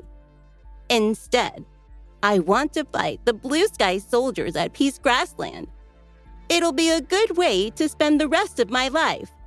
I'll consider myself a fortunate person if I return alive. If I don't, it will be my fault." Sherman was terrified by the idea. "No, you can't!" he screamed. He was furious about what his daughter had done, but when he heard her request, he wouldn't let her go. "Peace Grassland is too dangerous. No one can stay there for that long. This is suicide." Chrissy had tears in her eyes as she smiled sadly. "Father, I did the wrong thing, and my crime is punishable by death. If I die in the war, I'll get what I deserve. I'm sorry to have disappointed you," she explained. She dropped to her knees and sobbed. It pained Roman to see Chrissy so distraught. He gritted his teeth. "You don't have to," he said. "No, I must. I did the wrong thing, and I have to take responsibility," Chrissy said firmly. She turned to Ariana. The smile on her face was almost genuine. "Ariana, I want to thank you. If you hadn't pointed out my mistake, I wouldn't have realized what I'd done. If you hadn't taught me a lesson, I would still be the stubborn girl who wouldn't admit her mistakes. It's because of you that I've chosen to dedicate my life to defending our kingdom. Thank you." Ariana studied her without responding. She didn't know what Chrissy's endgame was, but she was sure her intentions weren't as pure as she claimed. If Chrissy's gratitude was genuine, she wouldn't have made that speech. She's just trying to make people hate me, and it seems to be working, Ariana thought. She looked over to see Sherman and Roman glaring at her like she had killed all their family members. Chrissy bowed to Mr. Yates and Mr. Crow. "Sirs, would you please let me go to the Peace Grassland?" Even Mr. Crow was moved by Chrissy's supposed remorse. He had always doted on her and had been utterly disappointed to learn her true nature. However, when he saw that she was going to take full responsibility, he felt proud of her again. "That's great!" he exclaimed. He was pleased by her change of heart and patted her shoulder. "I'm so glad that you're brave enough to accept the consequences. It's never too late to correct your mistakes. Chrissy, you're going to do great out there." Ariana couldn't believe how gullible everybody was. How could they be fooled so easily? She wondered. She shook her head at the thought and knew no one would listen to her if she argued against Chrissy's alleged transformation. When the others saw Chrissy off, the girl looked back at Ariana, She smiled in a provoking manner before she walked away. Tabitha frowned. "Is it me, or was that an evil smile?" she asked. Roman raised his eyebrows. "What more do you want? Tabitha, you're still alive!" he yelled. He walked away, but turned to look at her again. His glare sent shivers down her spine. She was dumbfounded. "What did I do? I only asked a question." Sherman roared. "Miss Ariana, I'll remember what you did to my daughter." Then he left as well. She wasn't surprised to receive another threat. Mr. Crow looked at her and said, "Ariana, we're all done here. You can leave now." He had conflicted feelings about her. He was biased toward Chrissy, but he couldn't deny that Ariana had done the right thing, so he couldn't accuse her of any wrongdoing. But it was obvious to everyone that he didn't like her. She didn't care, though. She smirked and reminded him, "Mr. Crow, it's time to announce the final rankings." Hearing that, Mr. Crow liked her even less. He decided that Ariana wasn't even as considerate as Chrissy. "She's short-sighted and only cares about her gains," he thought. He grunted at her, which confused her. She didn't know what she had done to offend him, and only wanted to know the final rankings. Mr. Yates had always taken Ariana's side, so he intervened when he saw that Mr. Crow was angry. "Although you ran into some difficulties, I'm so glad all of you came out alive. We need to thank Ariana for that," he suggested. In their statements, everybody had written about what Ariana had done for them.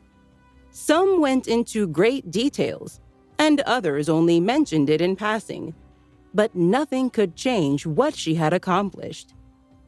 What Mr. Yates said reminded Mr. Crow that she wasn't just any ordinary student and had exceptional capabilities. Mr. Crow sat down to go over all the statements and was surprised by what he read. The first time he read them, he had only focused on what Chrissy had done. As he reviewed the papers, he noticed more details. "How did you lead everyone out of the secret essence mine? How did you know the way out of the tunnels? I see you understand formations and inscriptions too," he said. As Mr. Crow showered her with questions, she stood silently. It was obvious that the tutor didn't like her, so she had no reason to answer his inquiries. After he was done throwing her questions, he expected Ariana to explain everything. But instead, she asked, "Can we announce the rankings now?" He was furious that he was being ignored.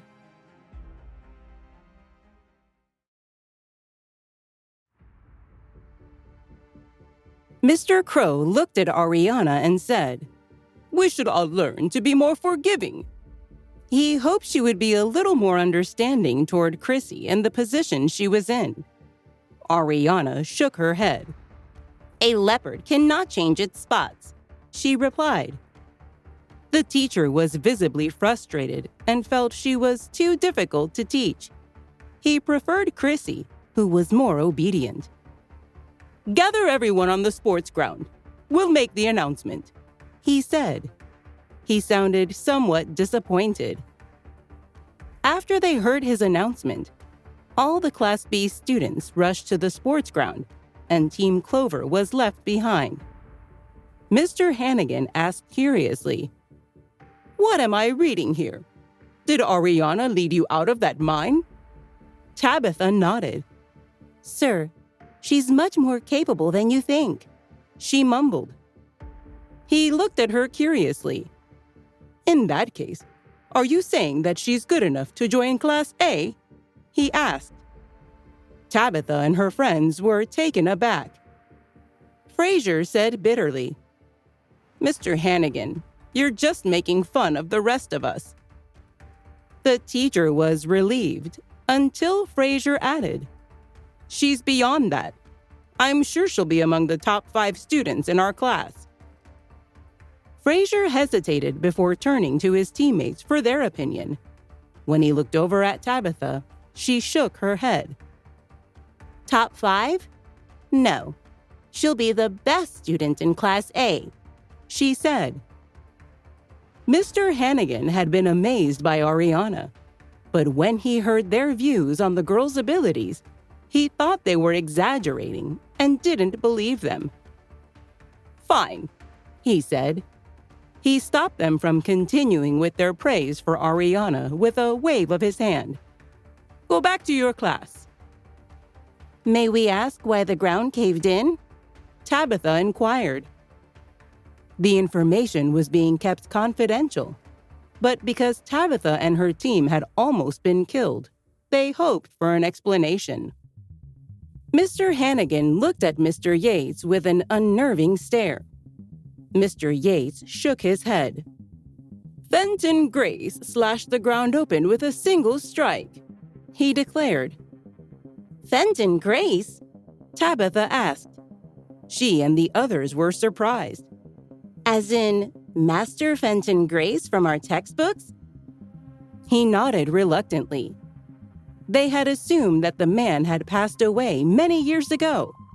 They were shocked to hear he was still alive. How old would that make him now? He must be immortal. What kind of power can open up the ground like that? That's so scary, Tabitha uttered. So that swordsman in white was Master Fenton Grace. Gosh, we would have gone out and met him if we'd known who he was, another student added. Mr. Yates and Mr. Hannigan looked at them in surprise. Did you see the old master?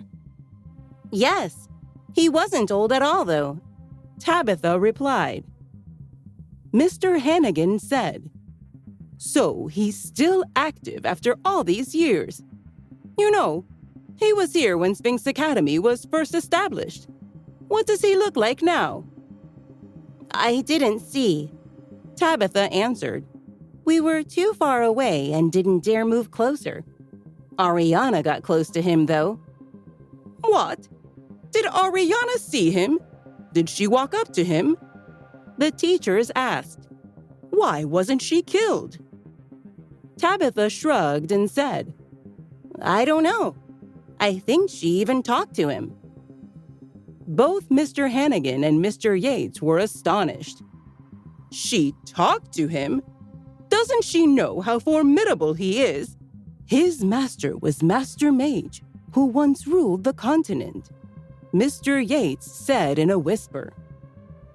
With Master Mage as his master, Fenton Grace was considered untouchable. Ariana is very bold, said Mr. Yates, still in a state of shock. That old master isn't the most easygoing person. She was very lucky. Mr. Hannigan didn't reply. He had decided that Ariana was trouble and that he should keep his distance from her. By then, Ariana had arrived at the sports ground, just in time to hear a reluctant Mr. Crow announce the final rankings. Ariana's team had won the contest. And because she had collected the most crystal cores from the spirit stoneworms, she was declared the best student within her team. Chrissy's team was way down the ranking list. The mere mention of the name Fenton Grace had caused the school a headache. In a desperate measure to stop the news of his involvement from spreading, everyone was forced to sign a confidentiality agreement. The school had also blocked the news that it was Ariana who had saved all the students. That, and the fact that she was new to Class B, meant that her victory was a great shock to most of the students who weren't familiar with her. She smiled as she heard the audible gasp from the crowd as her name was announced. Ariana is first? Seriously? she heard a nearby voice say to his friend, "Did she get lucky or something?" She heard his friend reply, "What about Chrissy? I haven't seen her. Is she all right?" She heard a girl behind her ask, "I saw her father a few minutes ago, and he was storming off," came her friend's reply. "He said she's gone to the Peace Grassland." "The Peace Grassland?" said the girl in surprise. "Isn't there a war going on there?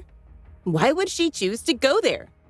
I'm sure Ariana only came in first because Chrissy left." "But how could she make Chrissy leave?" asked her friend. "Does she come from a powerful family?" "Who knows?" replied the girl, "but it has to be her doing." The entire crowd of students was chatting excitedly about the news. Every one of them had an opinion of Ariana, despite the fact that they knew very little about her. Criticism of her actions was rife, even though they knew nothing of what had happened. However, they weren't going to let a lack of facts stop them from talking. Jealousy was beginning to build up amongst them. Many students even questioned why she received so much attention.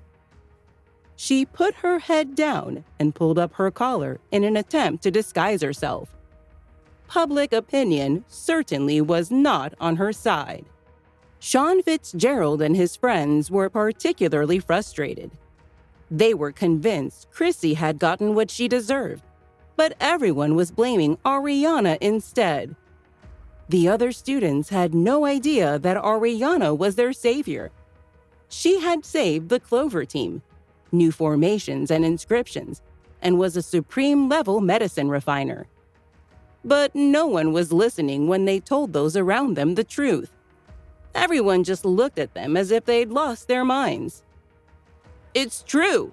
shouted Sean, but he had lost his audience. Those who had heard him shook their heads and walked away. They thought she had achieved all she had through a combination of powerful patron and sheer luck. "Why won't they believe us?" asked Leonard sadly. "I don't know," replied Caleb. "One person even spat at me when I told her."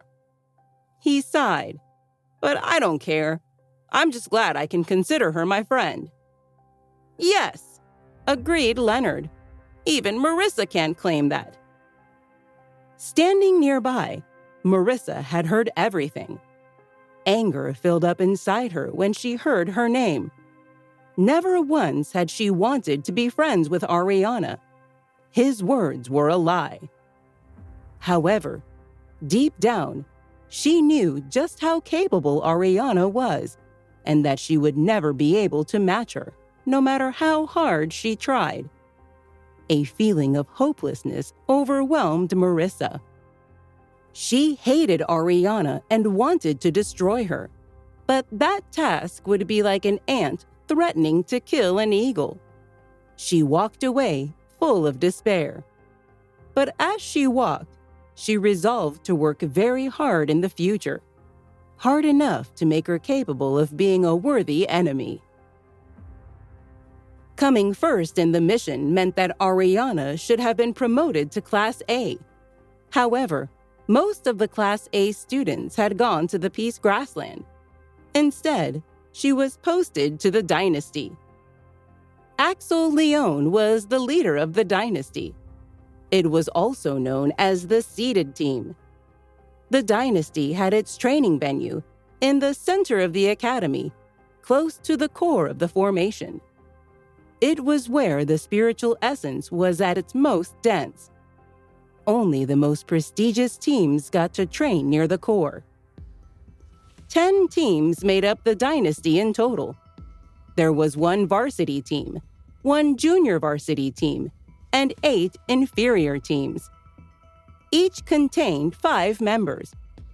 Roman Hahn, a boy in love with Chrissy, was the captain of the junior varsity team. As he waited to start a practice session with 3 of his friends, his spirits were high. "Roman, do we finally get to meet your girl?" asked one of them. Roman had saved a spot for Chrissy on the team, fully expecting her to breeze through the mission and claim her place. However, her shocked defeat had sent her to the Peace Grassland, not to the junior varsity team. The sound of footsteps outside meant he didn't have to answer. "She's here. Roman's girl is here," whispered another as they heard a loud knock at the door. When no one went to answer it, the door opened and a young woman's face appeared. "Is this the junior varsity team?" she asked. The boys were astonished. They had heard that Chrissy was pretty, but the girl standing in front of them was beautiful. You're... stammered Andy Wang, the youngest member of the team. It was love at first sight. He wasn't alone. The other two boys stared at her as well. They couldn't look away. Seeing the strange looks on their faces, Ariana backed out of the room to check the name on the door. She was in the right room. She tried again. "This is the junior varsity team, isn't it?" she asked. Roman didn't answer. The sight of Ariana had reminded him of Chrissy and how she had been sent to the Peace Grassland. He wondered how she was doing. Hatred filled his eyes as he glared at her. "Where's your captain?" she asked. "Are you Chrissy Cunningham?" asked Andy, ignoring her question. "Are you Chrissy Cunningham?" the other two young men asked. "No, she's not," snapped Roman. "This is Ariana Grace. She just joined us." The boys relaxed. They hadn't heard that name before, and they were relieved to hear that she wasn't Roman's girl after all. She was a new student. "Perhaps I have a chance with her after all," they all thought in unison. "Who's the captain?" asked Ariana, beginning to lose her patience. "Him," said Andy, pointing to Roman. Roman sighed. He had wanted to warn them about her. "If I just could have told them about what she had done to Chrissy, I could have got them on my side," he thought sadly. But as he looked at their faces, he knew it was already too late. Ariana smiled at them. "I'm here to register. Can you tell me what I need to do?" she asked brightly. "What do you need?" asked Andy eagerly. "I'll give you a hand. I get along with everyone in Class A." "We'll come with you," said the other two, jumping up and rushing toward her. "Are you coming?" asked Ariana, turning to Roman and looking him questioningly. He turned away, too angry to answer. Ariana didn't care about his reaction. Instead, she smiled at the other three boys and said, "I was the top-ranked student in Class B, and I've been invited to be a member of the junior varsity team." "What?" asked Andy excitedly. "You? No way! I thought that spot was reserved for Chrissy Cunningham."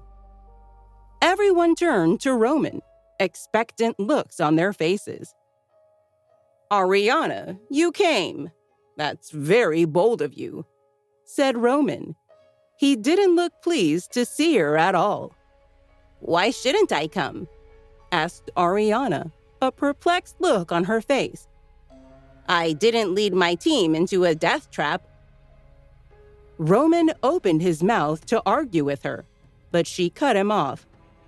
"I didn't try to get people killed," she continued, her voice rising to a shout. "I didn't return kindness with ingratitude and try to kill the person who saved my life. I didn't—" "That's enough," Roman bellowed. Every word had felt like a slap to his face.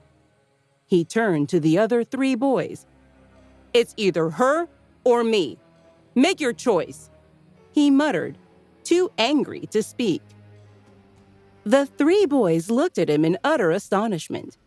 each one too surprised to say a word. They watched silently as he stormed off, slamming the door behind him so loudly it almost shattered. "What's the matter with him?" asked Andy, his eyes as wide as saucers. "He's angry because he's ashamed," Ariana said calmly.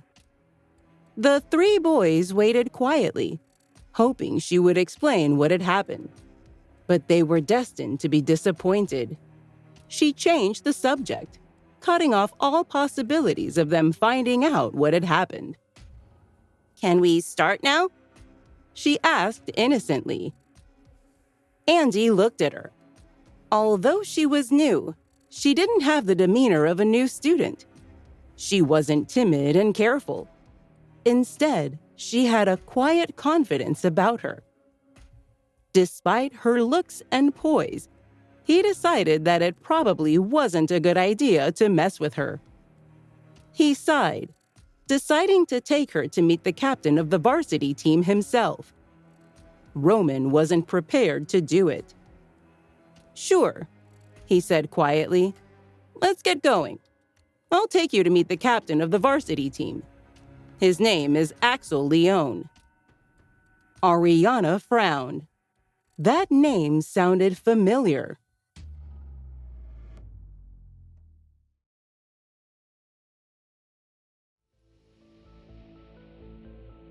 Roman had gone to the training venue next door after his argument with Ariana. It was where the varsity team trained. Although Ariana had won a place on the junior varsity team, she needed recognition from the varsity team to be allowed to take her place. She and Andy also walked into their training venue, the rest of the team in tow. "What if Axel Leone won't accept me?" asked Ariana as they walked. Andy looked around to make sure that Roman wasn't nearby. He leaned in closer. "If neither Axel nor Roman likes you, you'll be sent back," he whispered. She nodded. "Axel is all about formalities," he continued. "When you meet him, you need to call him Captain Axel." "Will you get into trouble with Roman for telling me all this?" she asked. "Probably," said Andy, "but let me tell you a secret." "What?" she asked. "We didn't agree when he wanted to reserve that place for Chrissy," he explained. "We thought he was abusing his power, but as long as she was good enough to win that place, we decided we wouldn't object." They walked in silence for a few moments before he continued.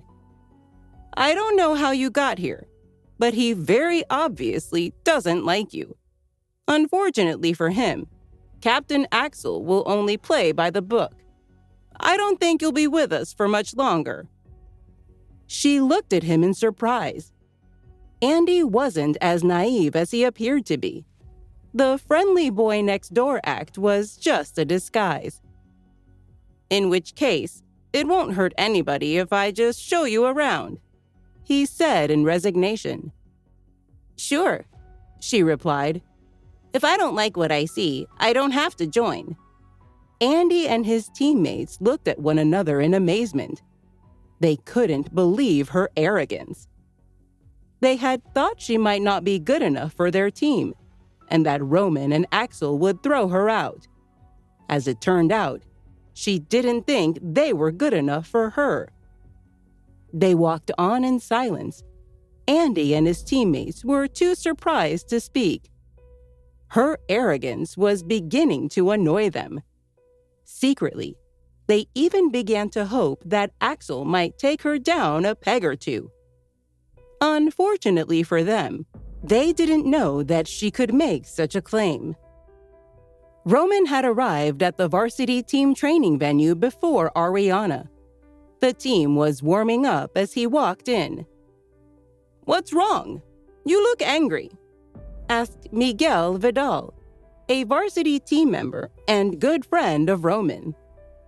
Roman kicked a nearby chair. Such was his rage. "This is ridiculous!"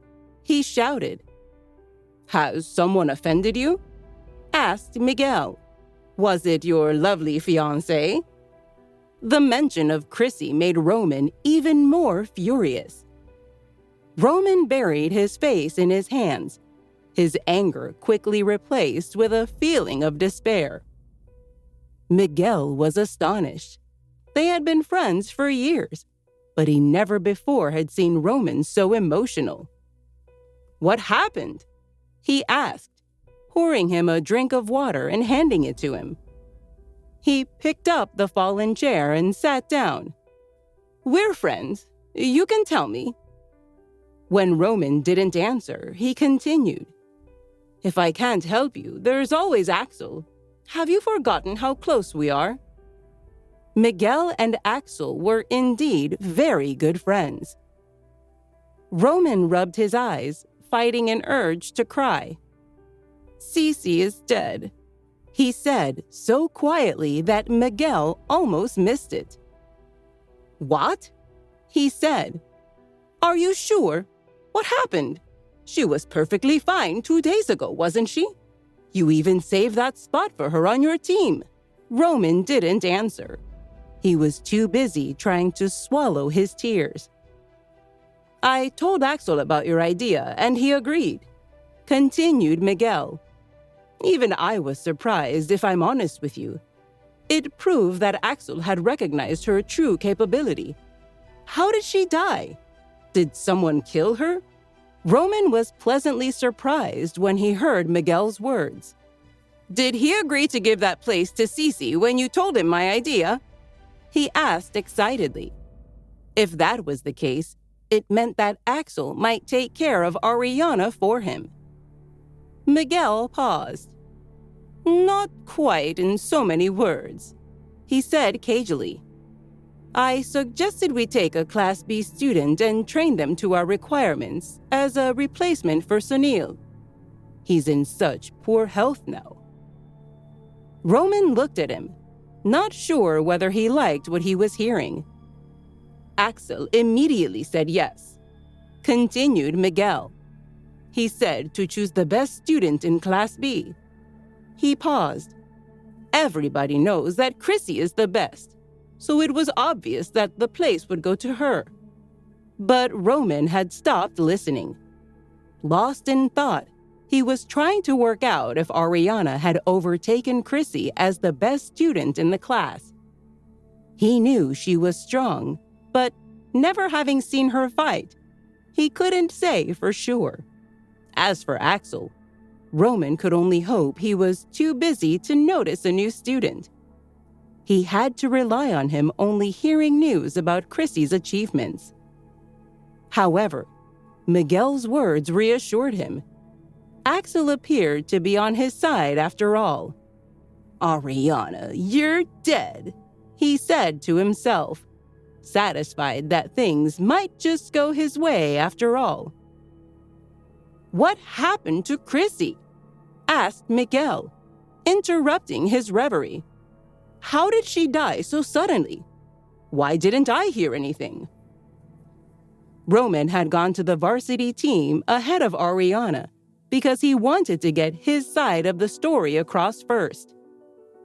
Desperate to convince them that Ariana was the villain, he told a dramatized version of what had happened. He was glad that the students had been made to sign a non-disclosure agreement because it meant they wouldn't be able to correct his version of events.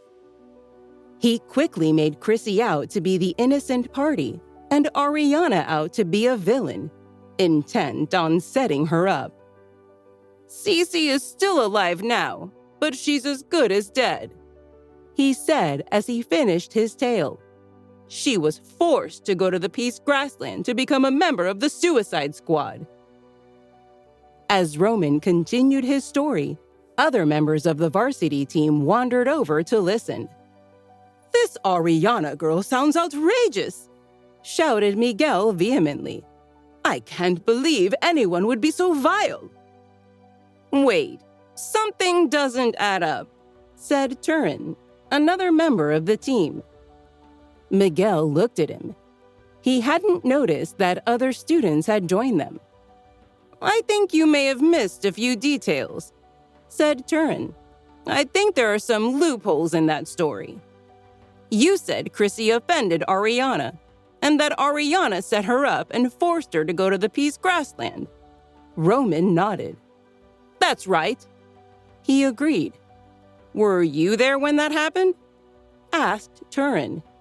Of course, said Roman. Is Ariana well connected? Asked Turin. Roman hesitated. The answer is no then, said Turin. Maybe she is, mumbled Roman, not happy with the turn of the conversation. Who's her patron? Asked Turin. Roman didn't answer. I know what you're like, said Turin. You never let things drop, even when you're in the wrong. Why didn't you step in if you thought Chrissy was being so badly treated? Roman glared at him, furious that he had been caught out. Turin was supposed to be a friend. As he fought and urged to punch him, they heard the sound of footsteps outside. It was Andy and Ariana. Andy stuck his head around the door. He wasn't surprised to find that Roman was already there. He smiled awkwardly. Ariana, this is as far as... But an angry voice cut him off. Andy Wang, get in here now! Shouted Roman. Andy walked in gingerly. He hadn't expected Roman to be quite so angry. Ariana followed him in, the rest of the team close behind her. As Ariana walked in, Miguel looked at her. He was taken aback by her beauty. Who are you? He asked. Can I help you with anything? I'm Ariana Grace, she said. As Miguel continued to look at her, he tried to think why the name sounded so familiar. He scratched his head, wondering why Roman was glaring at him so furiously. You're Ariana, he said loudly, realization hitting him. He stared at her in disbelief. She looked so innocent and harmless. Ariana nodded, unsure why he had reacted the way he had. The arm he had extended in greeting was quickly retracted as he stood awkwardly, unsure what to do for the best. Are you the new member of our team? He asked. Yes, she said brightly. I'm here to register. Turin frowned. Before that, I think you need to explain what happened to Chrissy Cunningham, he said. He sat down, preparing to hear a long story. Chrissy Cunningham? She asked, glancing at Roman. She had no idea what he had said to the rest of the team, but as she looked at him, she could see that he was very angry. He stood up and walked toward the door before she had even started to speak. As Roman walked away, Ariana guessed what he had done. He had tried to make her out to be the villain. She turned to the rest of the team. First of all, I'd like to know what Roman told you, she said, her voice cold.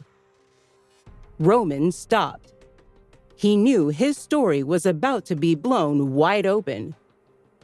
He said you set up Chrissy Cunningham, said Turin, and that Mr. Yates sent her to a suicide squad in the Peace Grassland as a result. Is that true? Ariana was shocked. Did he say that? She asked, so surprised that she lost all her cool. Is it true? Asked Turin, determined to get to the bottom of the story.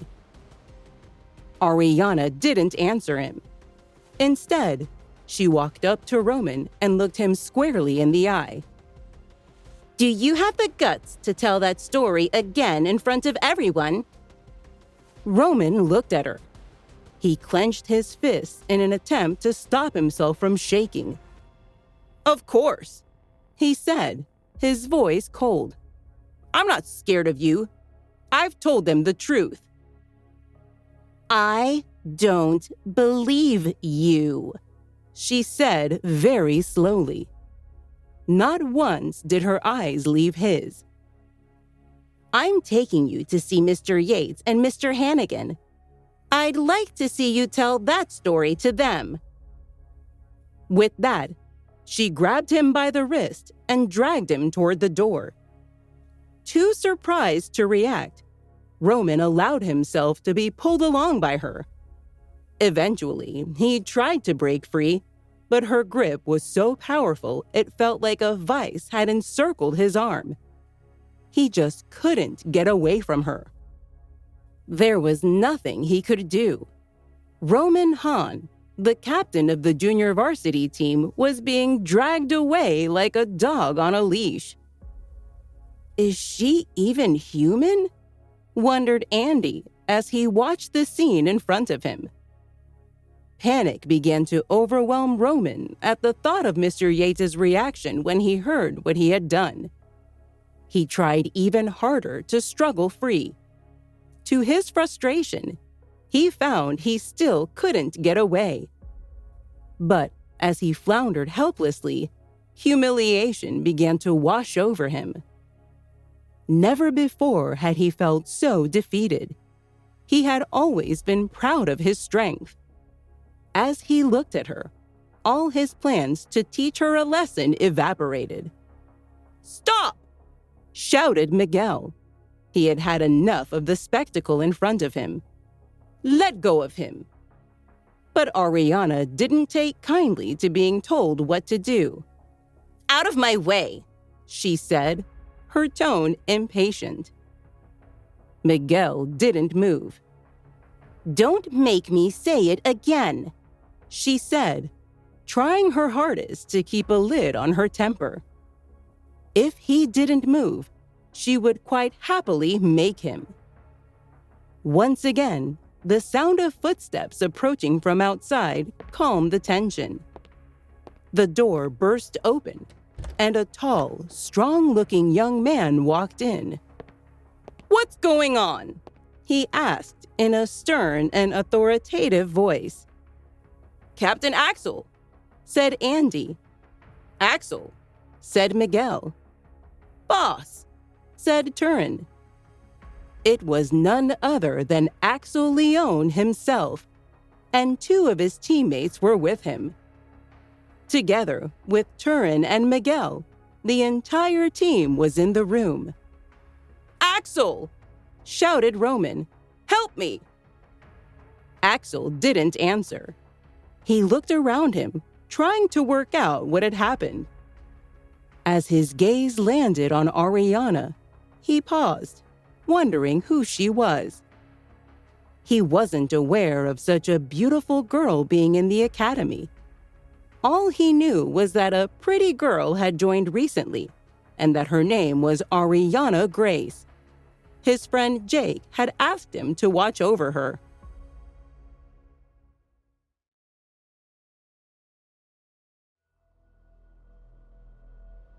"Who are you?"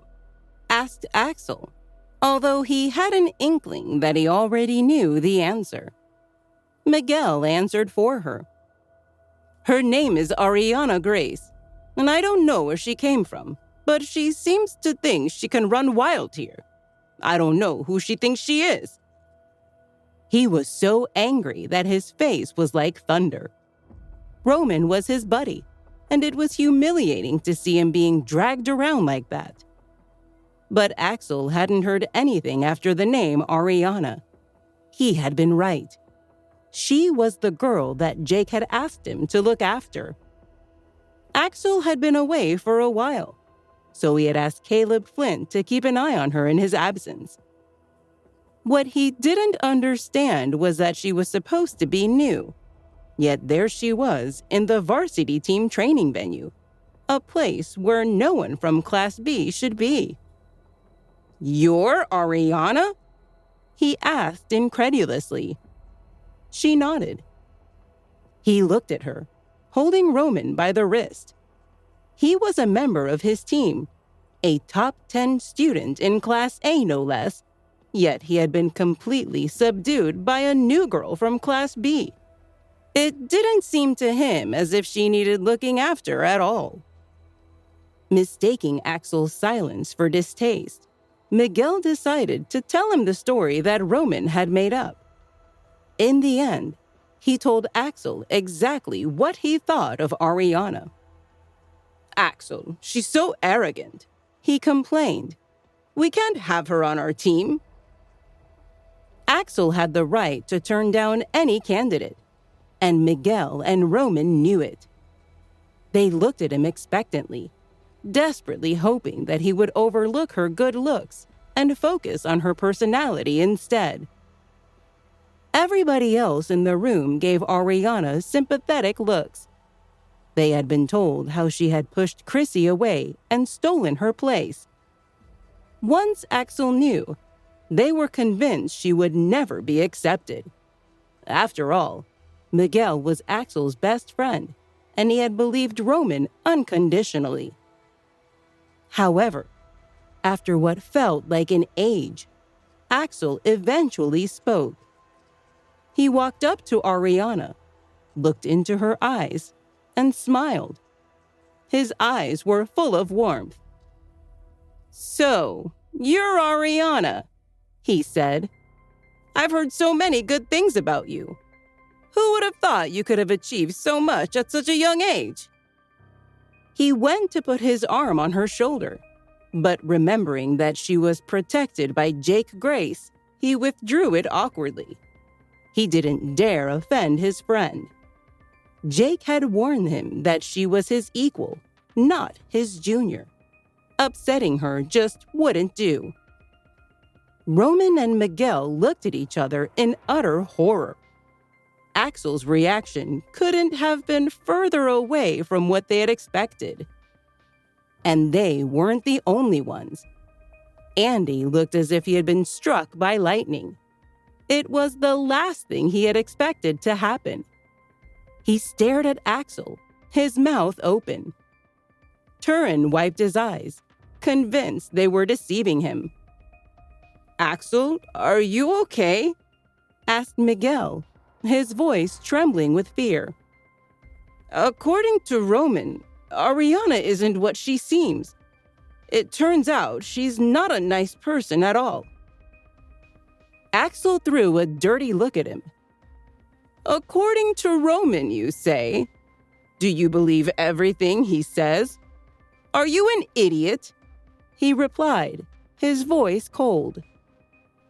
Miguel opened his mouth to respond, but no words came out. He wasn't the only one who didn't know what to say. The entire room watched in silence, too afraid to speak up. Their captain had never behaved like that before. But more surprising than his words were his actions. Never before had they seen him so nervous. Axel was right to be nervous. Jake had made it clear to him that he was to treat Ariana like a princess.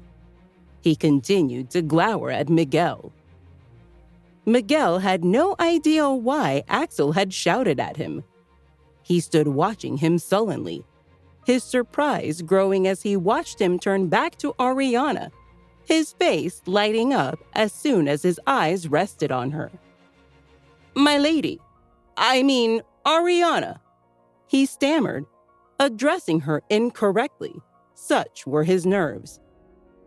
"I'm glad to hear that you've only heard good things about me," she replied, relief washing over her. Not that she dared show it. "Why wouldn't I?" he replied deferentially. "Because everyone else here seems to think otherwise," she explained. "Did you think Chrissy Cunningham had it coming?" He nodded. "Of course she did," he replied, horrified to think that his friends had offended a girl that Jake doted on. "Does that mean that you believe me when I say that Roman Hahn is lying?" she asked. All eyes turned to Axel. "Naturally," he replied. "I don't believe a single word that comes out of his mouth." Roman had watched the whole affair in despair, Never before had he been called untrustworthy. Not for the first time that day, he had to fight back tears, devastated that Axel hadn't believed him. Ariana, meanwhile, began to relax. It turned out that Axel was cleverer than she had expected. "I'm here to register," she said. "Great," he replied respectfully. "Please, sit down." Miguel and the rest of the team watched Axel in stunned silence as he politely pulled out a chair for her. Normally a proud and unapproachable man, they had never seen him behave that way with anyone. They didn't know his boss was Jake, and that Jake's boss was the Crown Prince. Had they known, they all might have behaved differently. "Am I seeing things?" wondered Miguel. It looked to him almost as if Axel was fawning at her. "Miguel!" shouted Axel, his familiar, stern tone returning. "Yes, coming," he replied, expecting to help Axel with the registration. However, he couldn't have been more wrong. "What was it that you were saying about Ariana just now?" asked Axel, an undercurrent of malice in his voice. "Well, Miguel replied, his voice trailing off.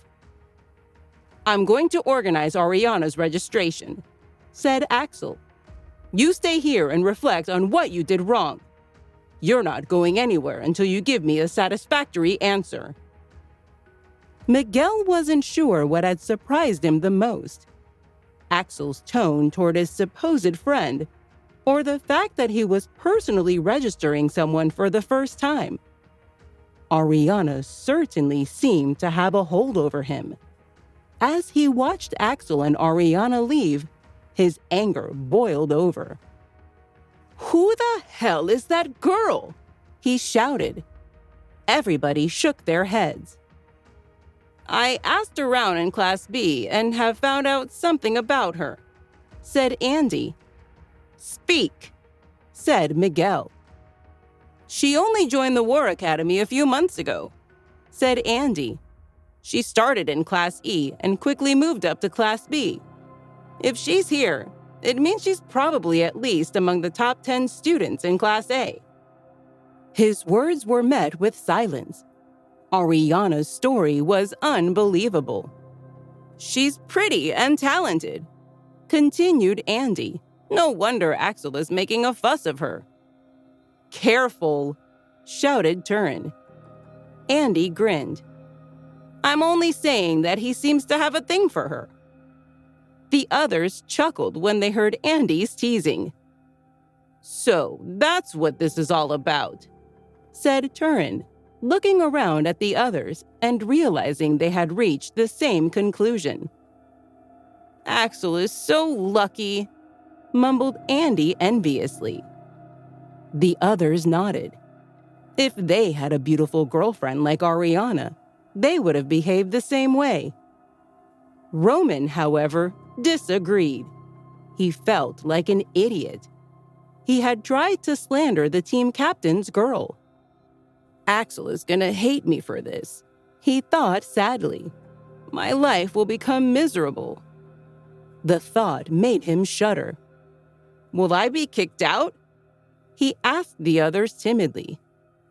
"Roman, don't be scared," said Miguel. "So what if she's Axel's girlfriend? He still has to play by the book. Don't worry, he won't publicly punish you for what happened." "What about privately?" asked Roman, beginning to feel very sorry for himself. "It's all my fault," he wailed.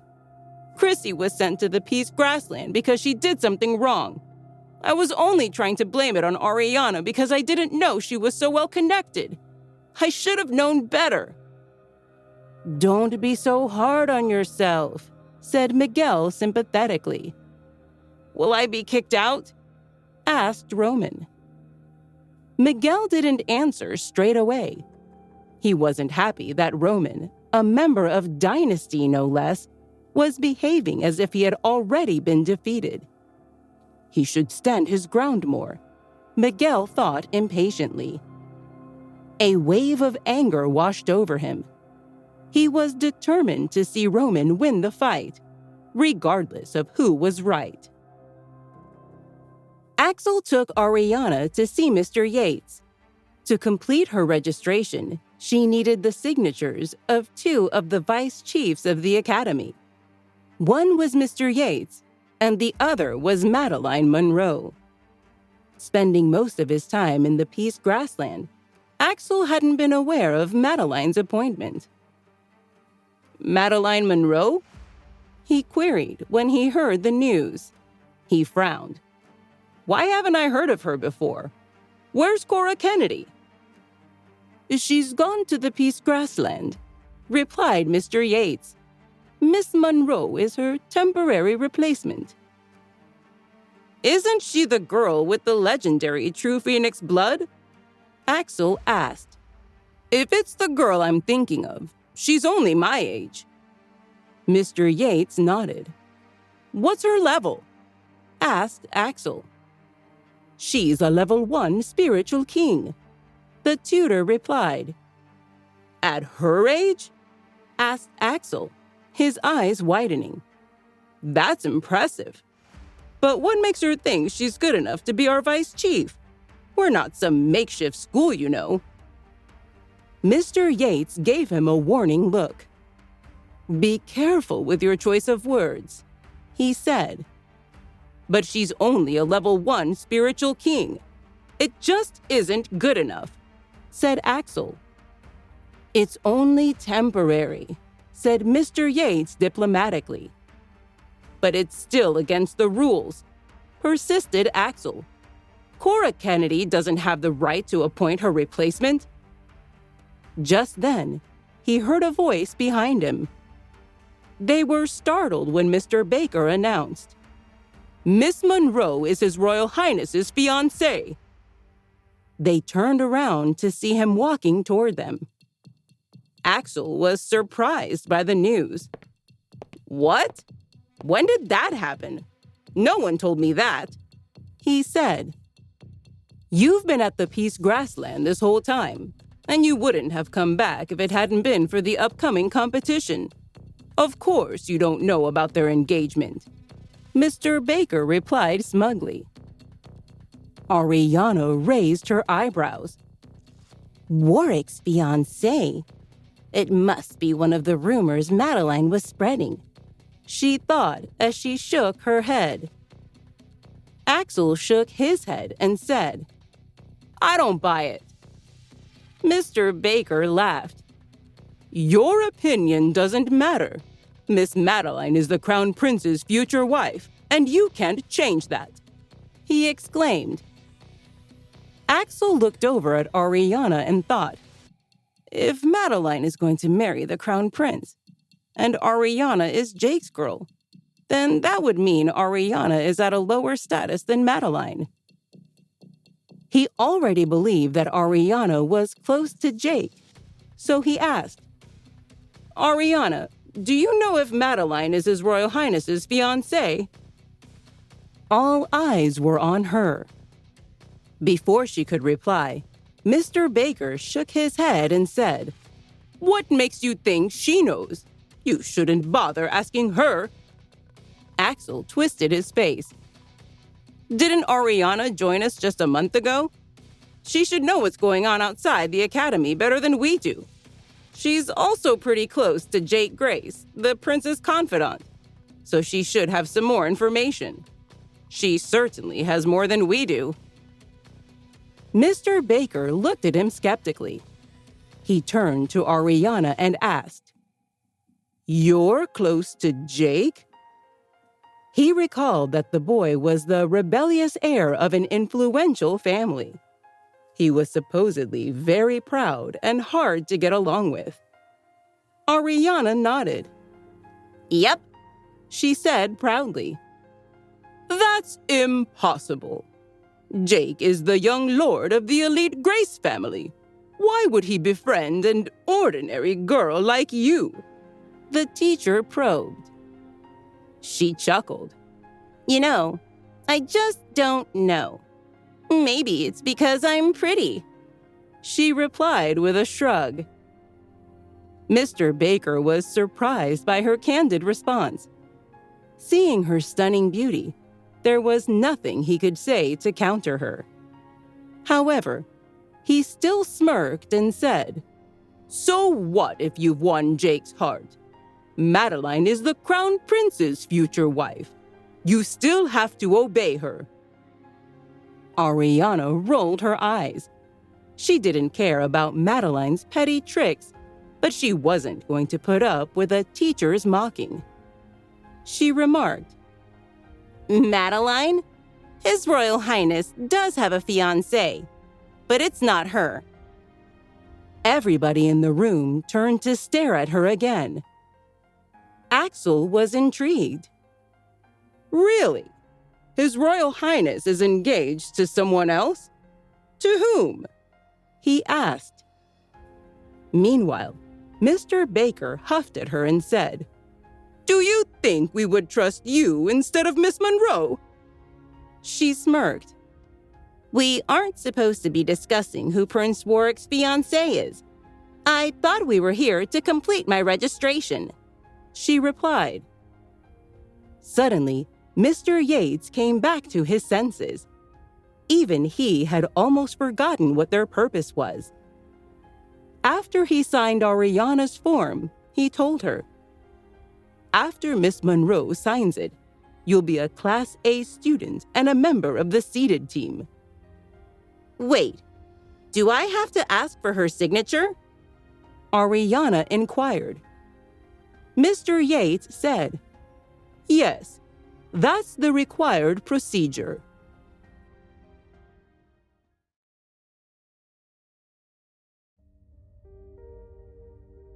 "What if Madeline refuses to sign?" Ariana asked. Mr. Yates chuckled. "Why would she do that?" he responded.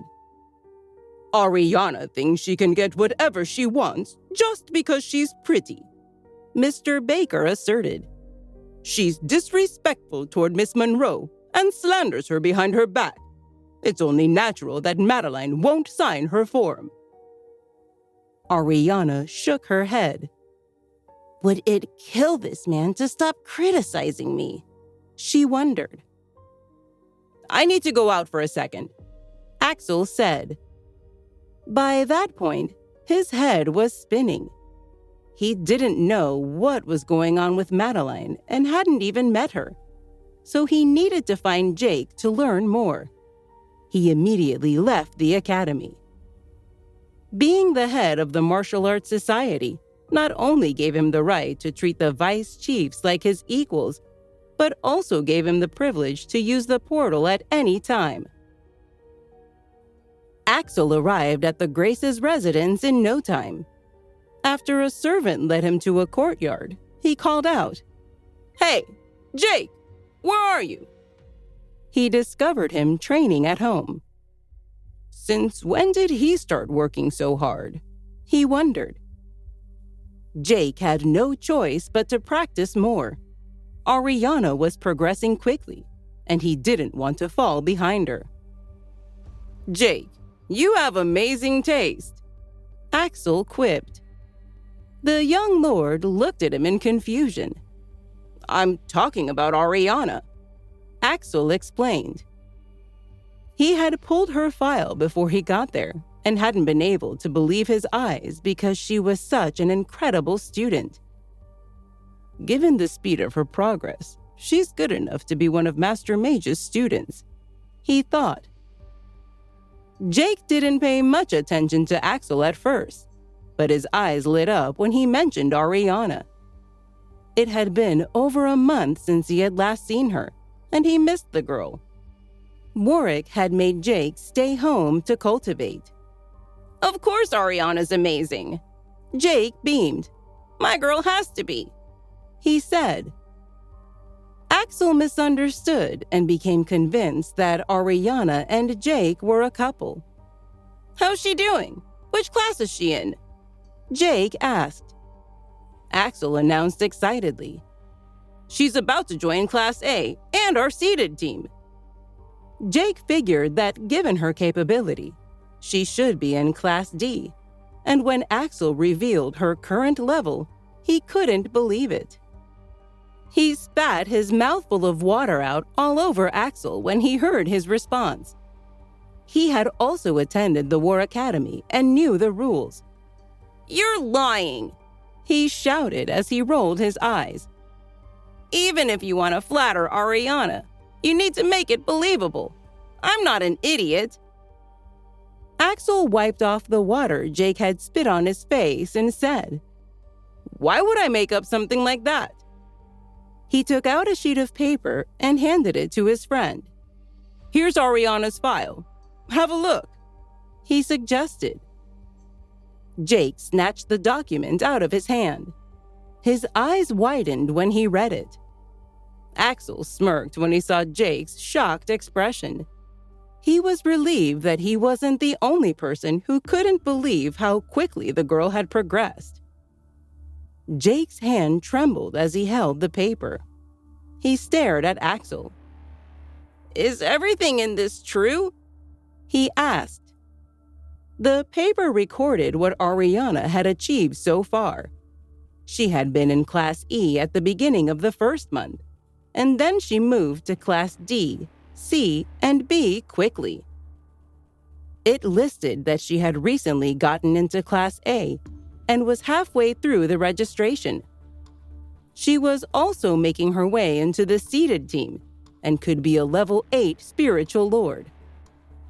"This says she could be a level 8 spiritual lord," Jake stated, frustrated that he had been training so hard but not advancing so quickly.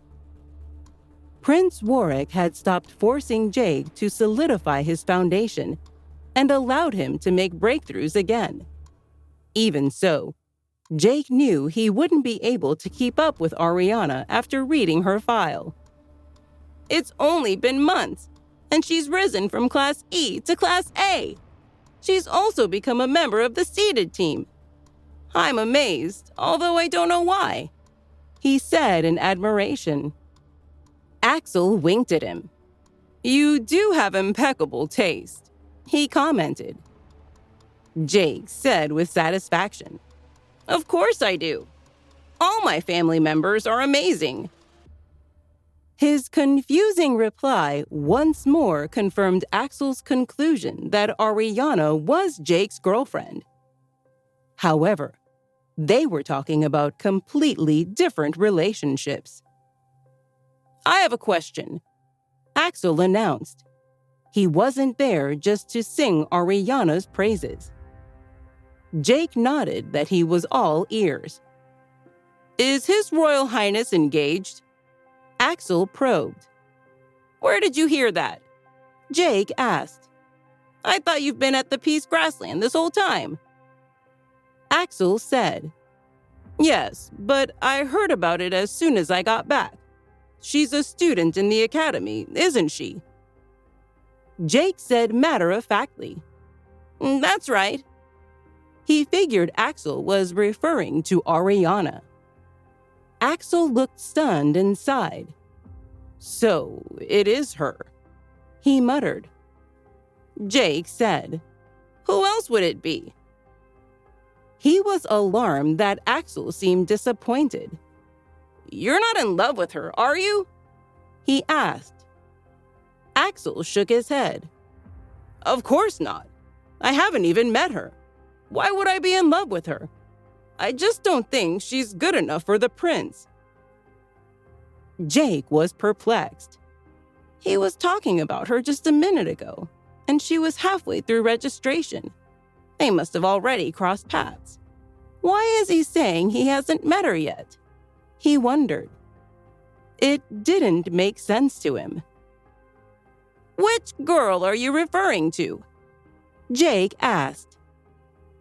Axel was confused by the question. "Madeline Monroe, of course," he replied. Jake snapped. "Oh no! That's the scariest thing I've ever heard. Axel scratched his head. Isn't Miss Monroe the Crown Prince's future wife? Mr. Baker was so certain, he said. Jake grimaced. Of course not. He would never marry her. The thought of them marrying upset him. She's making a big deal out of their childhood friendship. She must be dreaming if she's claiming that she's going to marry the prince. Then Jake thought of Ariana's level and panicked. He knew that if he didn't continue practicing, she would be more capable than him in no time. I need to start cultivating now, he thought. You should get going. That's enough gossip for one day. I'm going into seclusion now. Make sure you protect my sister. Don't bother me unless it's really important. Jake warned as he pushed Axel toward the door. His sister? So I guess Jake is Ariana's brother, and Madeline isn't engaged to Warwick, he thought as he headed back. Axel was still in shock when he walked into the portal. Jake had confirmed to him that Madeline had lied. Gosh, how dare she spread that rumor? Isn't she afraid that the prince will expose her lie? He wondered. The sound signaling that he had returned to the academy woke him up from his stupor. He smacked his forehead when he realized something. His Royal Highness's fiancée is in the academy. But who is she? He muttered. Why didn't I ask Jake who it was? He wondered, feeling slightly foolish. He turned to head right back to Jake's home, but then he remembered what the Lord had said. He was going into seclusion and didn't want to be disturbed. Axel sighed. He tried to figure it out on his own. Axel knew that Ariana wasn't Jake's girl, and Madeline wasn't Warwick's. Suddenly, an idea struck him. Could it be her? He wondered. He had heard the rumors before, but never thought much of them. However, it made the most sense to him. He needed to confirm that his suspicion was true. He quickly went back to the academy and was on his way to find Ariana when he was paged through his badge. Yes, Mr. Yates. Axel replied. Come to my office now, Mr. Yates commanded. His tone sounded urgent. Axel changed direction and headed to the tutor's office, figuring his question for Ariana would have to wait. But he happened to run into her on his way to see his teacher. Why are you here? He asked curiously. She gestured at her badge. Every student had a badge, but students in classes C, D, and E couldn't communicate with theirs. They could only use them to send out distress signals. Only students in classes A and B could speak through their badges. However, the range only covered the campus and some parts of the Thousand Night Forest. According to the official explanation, that was the furthest the signal could extend. Axel became excited when he saw her and almost asked her if she was engaged to the prince. But he forced himself to calm down. You're a captain, so act like one, he thought. His gaze made her uneasy. Is there a problem? She asked. He waved his hand at her and replied, No, it's nothing. Don't worry about Madeline's signature. No one will make trouble for you. She smiled and said, Oh, I'm not worried. He patted his chest. Leave it to me. You'll be fine, he said. He asked tentatively, We haven't heard from His Royal Highness in a while, have we? She replied grumpily, How's that any of my business? That's a rude response. According to Jake, you're the Crown Prince's future wife, he thought. He began to wonder if she was his fiancée. As he was mulling it over in his head, they arrived at Mr. Yates's office. The teacher wasn't alone. There was another person in the room. Ariana noticed that Mr. Yates treated the man the same way he had treated Trajan. "Master Madden, Axel is here," Mr. Yates said respectfully. Camden Madden was much older than Mr. Yates. It was clear that he was much more experienced and powerful. He nodded and looked at Axel. "Follow me, then," he said in a low voice. As they trailed the man, Ariana noticed that Axel seemed to know him and showed him much more respect than he did toward Mr. Yates. "Master Madden, why are you here?" Axel asked.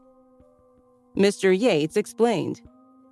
"We're facing two issues.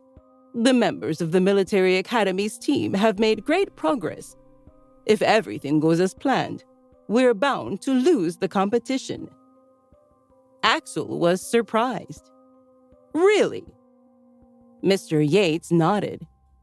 "Yes, something incredible happened to them, and they all rose by 1 or 2 cultivation levels," he said. Mr. Yates sighed and continued. "Since you're bound to lose the competition next week, we must give you special training. We're also lucky in the sense that the secret essence mine suddenly showed up. You've all trained in the gravity training room, which is no longer as effective for you. The secret essence mine has ample spiritual essence and is supported by a formation. It's great for training, and you'll be able to make significant progress in a short time." Mr. Yates put his hand on Axel's shoulder and said, "Master Madden will explain to you how the training sessions will be carried out." He was going to be their training officer. Not only would he teach them, but he would also protect them. Axel was thrilled to hear that such a capable master was going to train them. "Great! I'll inform my team members now. We'll leave in 5 minutes," he exclaimed. He called a steward over and told him to collect his team. Master Madden was pleased by the boys' eager response. While they were waiting for the rest of the students to get there, Axel asked Mr. Yates, "What about Miss Monroe? Is she coming?" Mr. Yates said, "She's already inside the secret essence mine with Master Turnberry." The teacher had to admire Madeline. When she set her mind on something, she would always do it. When she realized that Master Trajan Turnberry was an expert in formations, she started following him around and behaved like a hard-working student. However, he was concerned that if Madeline couldn't learn anything new from Trajan, she would abandon him. Axel frowned. "In that case, how about Ariana stays behind?" he asked. The secret essence mine was very dangerous, and Ariana's team was only a backup. She wouldn't need to have anything to do with it in the competition. Mr. Yates was about to agree when Master Madden shook his head. "She's coming with us," he said. Ariana was confused. She didn't want to go and wondered why Master Madden insisted she joins them. She looked to him for an explanation, but he ignored her. Axel, Ariana, and Mr. Yates didn't know what to say. They stood in silence until the other team members arrived. Turin and Miguel from the varsity team, and all the members of the junior varsity team were ready to go. Master Turnberry had already stopped the wind outside the secret essence mine. The two elders had a special way to communicate, so it wasn't long before the two groups of people found each other. Master Madden was speaking quietly with Mr. Turnberry in a corner, and Madeline and Mr. Ortega were standing behind them. When Madeline saw Ariana, she breathed out sharply. She wasn't happy to see her, but she knew she couldn't lose her temper in front of so many people. Instead of being hostile, she smiled at her archenemy and said kindly, "You're finally here." Ariana was immediately alarmed. Madeline had never smiled at her before. Axel was reminded of what he had heard and felt a chill run down his spine. "Hello, Axel." Madeline greeted him in a stern, authoritative tone.